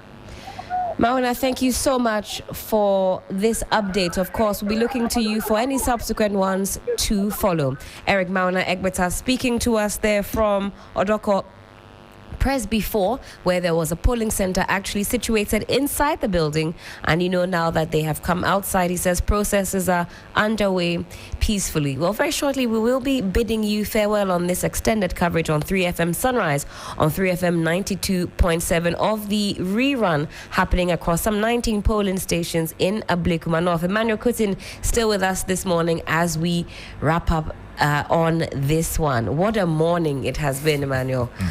A very long one, but for God and country, we have to do this. Absolutely. What final words are you leaving with us, especially on the front of the security? From what you've seen so far, how do you believe our security personnel should be conducting themselves for the rest of the day? I think that in security, our priority is to preempt. It's cheaper to prevent than reacting. So the Ablekuma North scenario should be something our operational teams should learn from. We are going to another by-election pretty soon in Akotia. I think that the need to know basis as a pillar of security in democracy must be enforced, such that the people are aware of what they can do and what they cannot do, and when there are disagreements, the level of communication or the channel of communication. So we thank God the situation is de-escalating gradually, and normally in very politically charged environments like this, sometimes you can experience some of these things. Right. So at the moment it's coming down. The point that contentions will come is at the point they will be counting. Right. And that is where the operational teams must get it right. Like someone mentioned, you are not there to go and observe colors. No. That's right. You are there to go and do your job and do right to all manner of person, irrespective of the person's political affiliation. And I will end with a very important point your reporter made with regards to the popularity having strongholds or otherwise. That's right. You see the response the gentleman made that these days we don't have strongholds. It depends on the person you present. If the people likes the person, they will vote. But because of the monetary inducement at primaries, normally you don't get the people's choice. I will use myself as an example here in the Sabuba constituency where I contested as an independent candidate. Where you had to change your symbol from Both. eagle to slipper. Just 6 weeks to elections, yet I beat the government, the ruling government's candidate. I was second. So it tells you, and look, because of this very gentleman, I was disqualified justifiably in 2020, you recall. Indeed. So we must learn from some of these things and depersonalize our interest in some of these things and put our party interests first. Because in nation building, it's not about individuals, it's about the collective. And I pray that God will see us through in these elections. Like I maintain, the two women have done so well. I call them the Ya Asantuas of our time. And we need to encourage our women into leadership roles, especially in Africa that is male-dominated. And may the best candidate win. And whoever is declared the winner, the losing candidate should magnanimously accept defeat and we let sleeping dogs lie, and the good people of Ablekuma North can have their representation in Parliament. Most certainly. Well, from the Yasantwa in the studio, we're wishing you a wonderful weekend. This is where we part company, but of course, all throughout the day, we're sticking on the beat as far as Ablekuma North is concerned. But it's also D-Day for us here. It's our Baby Fair 3.0 happening at the Marina Mall today, tomorrow, and also on Sunday. All of your favorite personalities will be there. There's lots of fun and excitement for the young ones, for the mums, and the daddies. We are not leaving you out of the conversation. Every time you say you are left out, how can we leave you? It takes two to tango. So for the Baby Fair, we're asking all mummies, all daddies to get involved. My name is Helen Apia Ampofo. On behalf of the rest of the team, do have a wonderful weekend. Let me say another very big thank you to Emmanuel Kutin, Executive Director, African Center for Security and Counter-Terrorism. Always a wealth of good information. Thank you for sticking with us all throughout the morning and for providing some more flesh on the bones, especially as far as these security issues are concerned. When it's time to count, when it's time to report, we will, of course, be with you every step of the way. But we'll see you at the Baby Fair. Parents, mark your calendars. It's the 3FM Baby Fair happening live on the 11th to the 13th of July at Marina Mall, Airport City in Accra from 10 a.m. and it's absolutely free. From baby essentials and kids wear to toys, skincare, educational material, and so much more. Shop amazing deals on a wide range of childcare products, all under one roof. Don't miss our sessions with the Ghana Pediatric Society and all the amazing mums with the Mum Circle, a safe space for young mothers to share tips and connect. And there will be fun activities for the kids with our Kids Corner, games for the family, good food, and great vibes all around. To be a vendor, please call 0531 100 927 or 0532 200 927. It's the 3FM Baby Fair, your one-stop event for all your childcare needs. Proudly sponsored by You Fresh Drinks and Fidelity Bank. Hurry